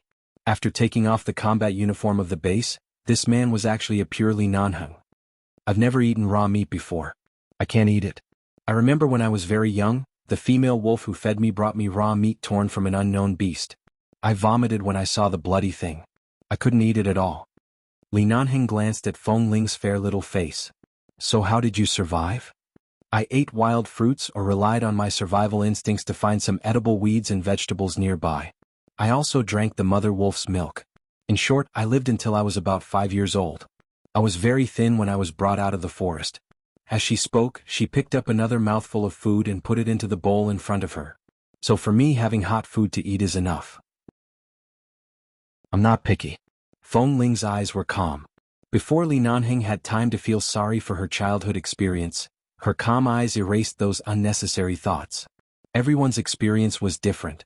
Although such an experience was indeed too difficult for a little girl, if it weren't for this, she wouldn't have been able to sneak into 11 Base by chance, and she wouldn't have stayed here and been discovered by him. Or perhaps, for the first time in his life, Li Nanheng didn't have so much courage to imagine how she lived in the jungle for 5 years. Such a small little girl. After Feng Ling finished the food, she put down the bowl and chopsticks. She raised her eyes to see that Li Nanheng had been looking at her, but he didn't say anything more. She looked back at him. "Boss, I finished the food. If you're hungry, just order takeout. I'm already full." Li Nanheng glanced at the empty bowl in front of her. He didn't know if he should feel sorry for her or laugh at her for eating it. He smiled and suddenly said, "Do you want to see the apartment I bought with your money?" Feng Ling almost forgot about it and subconsciously asked, "Where is it?" "It's downstairs. It's the same size and layout as mine. Because I'm not sure what kind of decoration style you like, I only did a simple decoration to avoid too much trouble in the future. For now, it's not suitable for you to move in directly." Feng Ling paused and looked around in the blink of an eye. If it was the same size and pattern. Back then, Li Nanheng said that he would use her money to buy a small apartment for her. But his apartment was at least more than 200 square meters and it was a duplex. Although she didn't pay much attention, she saw that there was a staircase over there. In this way it was at least 300 or 400 square meters. If it was the same size, could this be considered a small apartment? Feng Ling didn't know how much it cost to buy an apartment in Los Angeles, nor did she know which street it was, but she felt that the place where Boss Lee lived would definitely not be cheap. She really wanted to ask how much he had spent on the condo for her, but the man got up to answer the phone. Looking at Boss Lee's back when he got up to answer the phone, Feng Ling looked at the utensils on the table, picked them up and went into the kitchen. After Li Nanheng hung up the phone, he heard the sound of water coming from the kitchen. Seeing that Feng Ling was no longer at the table, he guessed what she was doing, turned and walked in. He leaned against the door and looked at Feng Ling, who was standing by the sink washing dishes. "Put it there. Don't wash it." The man's voice came. Feng Ling continued to scrub the bowl in her hand as if she didn't hear it. Seeing that she insisted on washing, Li Nanheng sighed and walked over. "There is a dishwasher. Put it inside." Feng Ling saw the dishwasher on the cabinet next to her. She paused and then lowered her head to continue washing. "It doesn't matter. There are only 2 or 3 bowls. I just need to wash them." The man reached over, took the bowl from her hand and put it aside. "You are injured now. Go back to bed or rest on the sofa. You don't have to do anything." Feng Ling's hand was empty. Looking at the bowls and chopsticks a little further away, she could only shake the water in her hand and did not insist. She nodded and turned to go out. Not long after, Li Nanheng walked out of the kitchen and saw Feng Ling standing in front of the floor-to-ceiling window in the living room, gently pressing her hand against the window and looking at the cars and pedestrians downstairs. This was the 10th floor, not so high that she couldn't see the road clearly, but it was still very high and she could see very far. She didn't know which road this was, but from the nearby buildings, it should not be far from the city center. Chapter 934. Although the drug in Feng Ling's body had dissipated, the torment last night made her tired easily. After eating, she walked back and forth in the living room for a while and sat on the sofa. Even though it had only been one day, she was still not used to such a leisurely life. When she was in Rogers Pass, no matter how idle she was, she still had a lot of things to do. But now, it seemed that she didn't need to do anything. Even the matter of her killing the military commander didn't seem to require her to show up, nor did she need to settle it herself. When Xiao Fei heard that Feng Ling had an accident in the military base, he had been calling her, but Feng Ling's phone had been turned off. After returning to the base, Kei told him that Feng Ling's phone had fallen into the water before the accident. Even if it could still be used, she probably didn't remember to turn it on. When he learned that Feng Ling had been taken away by Boss Lee, Xiao Fei's heart was both relieved and anxious. Feng Ling's condition was so poor right now. If she was brought back by Boss, would Boss find out? Xiao Fei called Li Nanheng, but no one picked up. He took a deep breath and didn't call again. Instead, he sent a text message. "Boss, how is Feng Ling? Do you need my help? I heard that Feng Ling's condition is not very optimistic, and his mood is not very good. As his drill master, I have the responsibility and obligation to comfort him. If it is not convenient for him to return to the base, I will arrange another residence for him. Boss, please answer the phone." Li Nanheng could see Xiao Fei's cautiousness and concern in this message. It could be seen that Xiao Fei had long known Feng Ling's secret. So he wasn't the first to know. The expression on Li Nanheng's face instantly turned from sunny to gloomy. He unhurriedly answered Xiao Fei's call. "Yes." His casual tone made it seem as though Feng Ling's matter was not on his mind at all, including Feng Ling herself. "Boss, the news that Feng Ling killed the commander has spread in the base. There are different opinions in the base. Of course, most people understand and speak for him, but the leaders of Team 3 who have always been at odds with Feng Ling, said that he will destroy the base, causing a small number of people to panic. Before the matter is completely resolved, don't let him return to the base for the time being. I have a lot of residences outside. He can find a place for him to live." Li Nanheng said indifferently, "No need. She's here with me. It's not suitable for her to return to the base in a short time. I've already told my men about the matter. It will be completely resolved in 5 days at most. Then these 5 days, she will stay here with me. You don't need to worry about her." Xiao Fei took a deep breath. Only now did he truly understand that in a place like the military region or 11 base, a higher-ranking official could easily crush someone to death. He really couldn't say a single word of rebuttal. The girl he liked was now in the palm of Boss Lee's hand. Xiao Fei felt that he needed to remind him, "Boss, Feng Ling has always been avoiding you. Maybe it's because you are usually too strict with her. If she doesn't adapt to your place, you can tell me at any time. I'll help her make other arrangements. Don't worry. There's nothing she can't adapt to. It just depends on whether she wants to adapt to it or not. I'm hanging up. Xiao Fei looked at the call interface that had been stopped, and Li Nanheng's words echoed in his ears. It just depends on whether she wants to adapt to it or not. Li Nanheng answered a few more calls from the people in charge of the military region and the people in charge of the police handling the murder case. In order not to disturb Feng Ling's rest, Li Nanheng went to the study to answer the phone calls. After several phone calls, he had a rough idea of the matter in his heart. The man walked out of the study only to see Feng Ling, who was originally sitting on the sofa to rest, but at some point had fallen asleep on the sofa.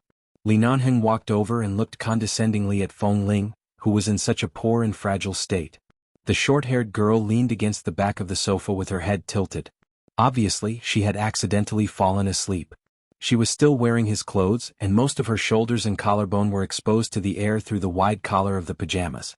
Just like last night, Li Nanheng really wanted to torture this little girl who had deceived him for a long time. But obviously it was not the time yet.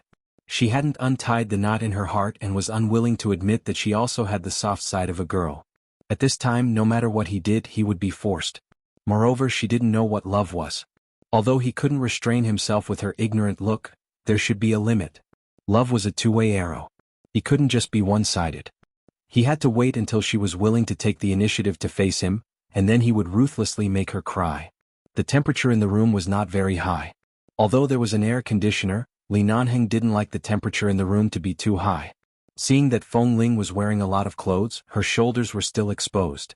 Perhaps people had a natural instinct to seek warmth. When Li Nanheng bent down and was about to carry her up gently, the little woman in his arms leaned deeper into his arms and rubbed her head against his arm, completely relying on her unconscious instinct to find the source of warmth. Li Nanheng put one hand on her shoulder and the other on her waist. Because she leaned into his arms, he suddenly sat back on the sofa. The girl's body half pressed against him. She didn't wear anything inside except for a layer of home clothes. Everything inside was a vacuum. There was no chest wrapping cloth or anything else. Everything hidden in the clothes was a complete her that didn't need to be sculpted, beautiful as white jade. Perhaps it was because the injury on her head was really serious, or perhaps it was because she had soaked in the water for too long last night that she was even more tired than when she was awake, or perhaps it was because she felt safe here, she was not as vigilant as usual. Even though Li Nanheng was pressed against the sofa by her, she still did not wake up. Instead, she rubbed her head against his chest. Originally, Li Nanheng thought she was pretending to be asleep, but he just sat on the sofa without moving, looked down at the person leaning against his arms and observed for a while. Only then did he find that her sleeping posture seemed to be treating him as the she-wolf she snuggled against when she was a child. This posture would give her a greater sense of security. Chapter 935. Sleeping again and again, he really couldn't stand the boredom. The next day, Li Nanheng went out and only told her to stay at home to recuperate. She was not allowed to go anywhere, so Feng Ling locked herself in the bedroom for the whole day. Other than sleeping, she was in a daze. She didn't watch much TV either. At most, she would occasionally use her phone to read some news that had nothing to do with her. She suddenly remembered her phone. After searching around for a long time, she finally found the phone that had been turned off because of the water.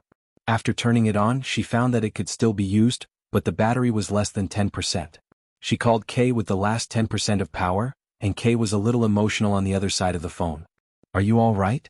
Feng Ling, you scared me to death. Why didn't you fight back when that bastard knocked you against the wall? I told you not to fight back, but I didn't tell you not to fight back. You fool. You really scared me to death. Fortunately, boss arrived in time. Otherwise, the two of us would definitely be dead." Feng Ling did find it strange that Li Nanheng arrived so quickly that day, but she didn't ask. After all, even if she asked, with Boss Li's personality, he probably wouldn't be bothered to tell her. Why did he go in such a timely manner? Now was the time to ask Kay. At that time, Boss was leading an elite team on a mission not far from the military base. He had originally planned to pick us up after the mission ended that day. Kay said, "But Boss understood what I meant on the phone. The people from the military region were up to no good. After that, Boss seemed to have rushed over. Otherwise, he wouldn't have come so fast." In other words, from the very beginning, when Li Nanheng agreed to let her go to the military area, it was just a formality. He didn't intend to let her stay there for too long. At first they said 5 days, but in less than 4 days they arrived. Should she thank him for saving her? Otherwise, if he really didn't care, she and Kay would have died there. Feng Ling slept for a while in the morning and didn't sleep much in the afternoon. Before leaving, Li Nanheng handed her a password card and key, saying that it was the key to the apartment downstairs. If she was bored, she could go there to take a look, but apart from these two apartments, she was not allowed to go anywhere else. She hadn't recovered yet, so she couldn't go out to see the wind. She didn't go down to see the apartment. Anyway, even if she said she wanted to live there, she couldn't live there. Boss Li said that the apartment was simply decorated and had no furniture. She could only sleep on the floor. 8 o'clock in the evening. Before Li Nanheng came back, Feng Ling locked the door and took a shower in the room, avoiding the wound on her head. Then she came out to dry her hair. When she put on her clothes, she remembered that she forgot to ask Kay to send her suitcase. However, Li Nanheng didn't tell her the address of this place, and she didn't know if Kay knew where she was now, so she could only leave it at that.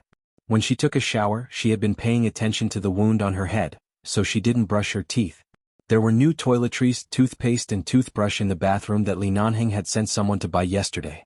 She picked them up and brushed her teeth.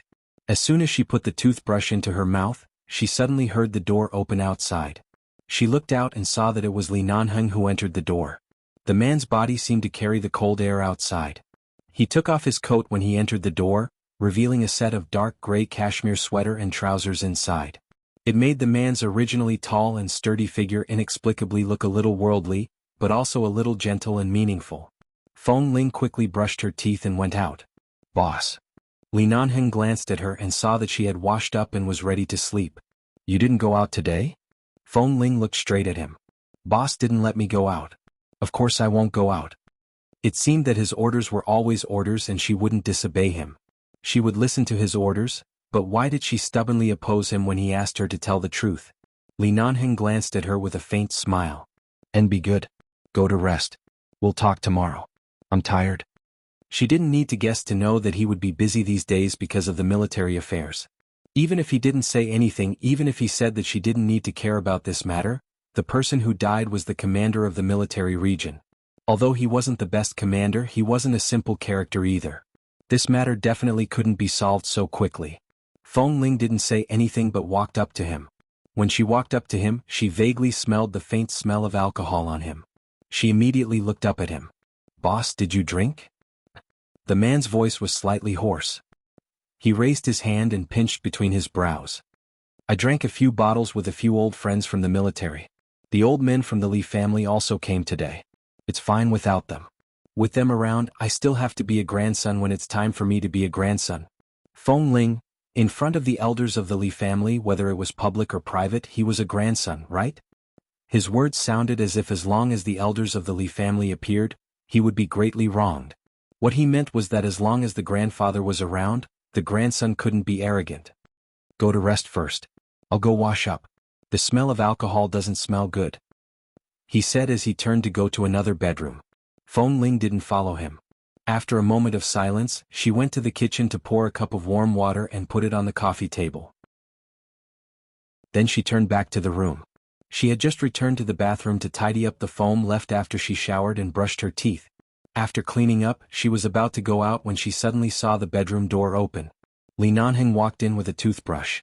I came to brush my teeth. The man's tall figure walked into the bathroom and his tone was concise. Feng Ling was startled. Why did you come here to brush your teeth? The toothpaste in my bathroom was used up this morning. When I asked someone to buy it for you, I forgot to buy one for myself. With that, the man picked up the toothpaste she used and then picked up the cup she used and began to brush his teeth. Feng Ling stood by the side and didn't say anything. Although she saw that he was using the cup she used, she didn't say anything. After all, it wasn't the first time. She should go out and leave this place to him, but she didn't know what she was thinking. She just watched by the side for a while. After the man brushed his teeth and rinsed his mouth, the man washed his face with cold water and then put his hands on the sink. He said in a low voice, "What are you standing here for?" I have nothing to do, so I'll just stand here." The man seemed to smile. He suddenly turned his eyes and said hoarsely, "I drank." "I know. If you know, why aren't you hiding?"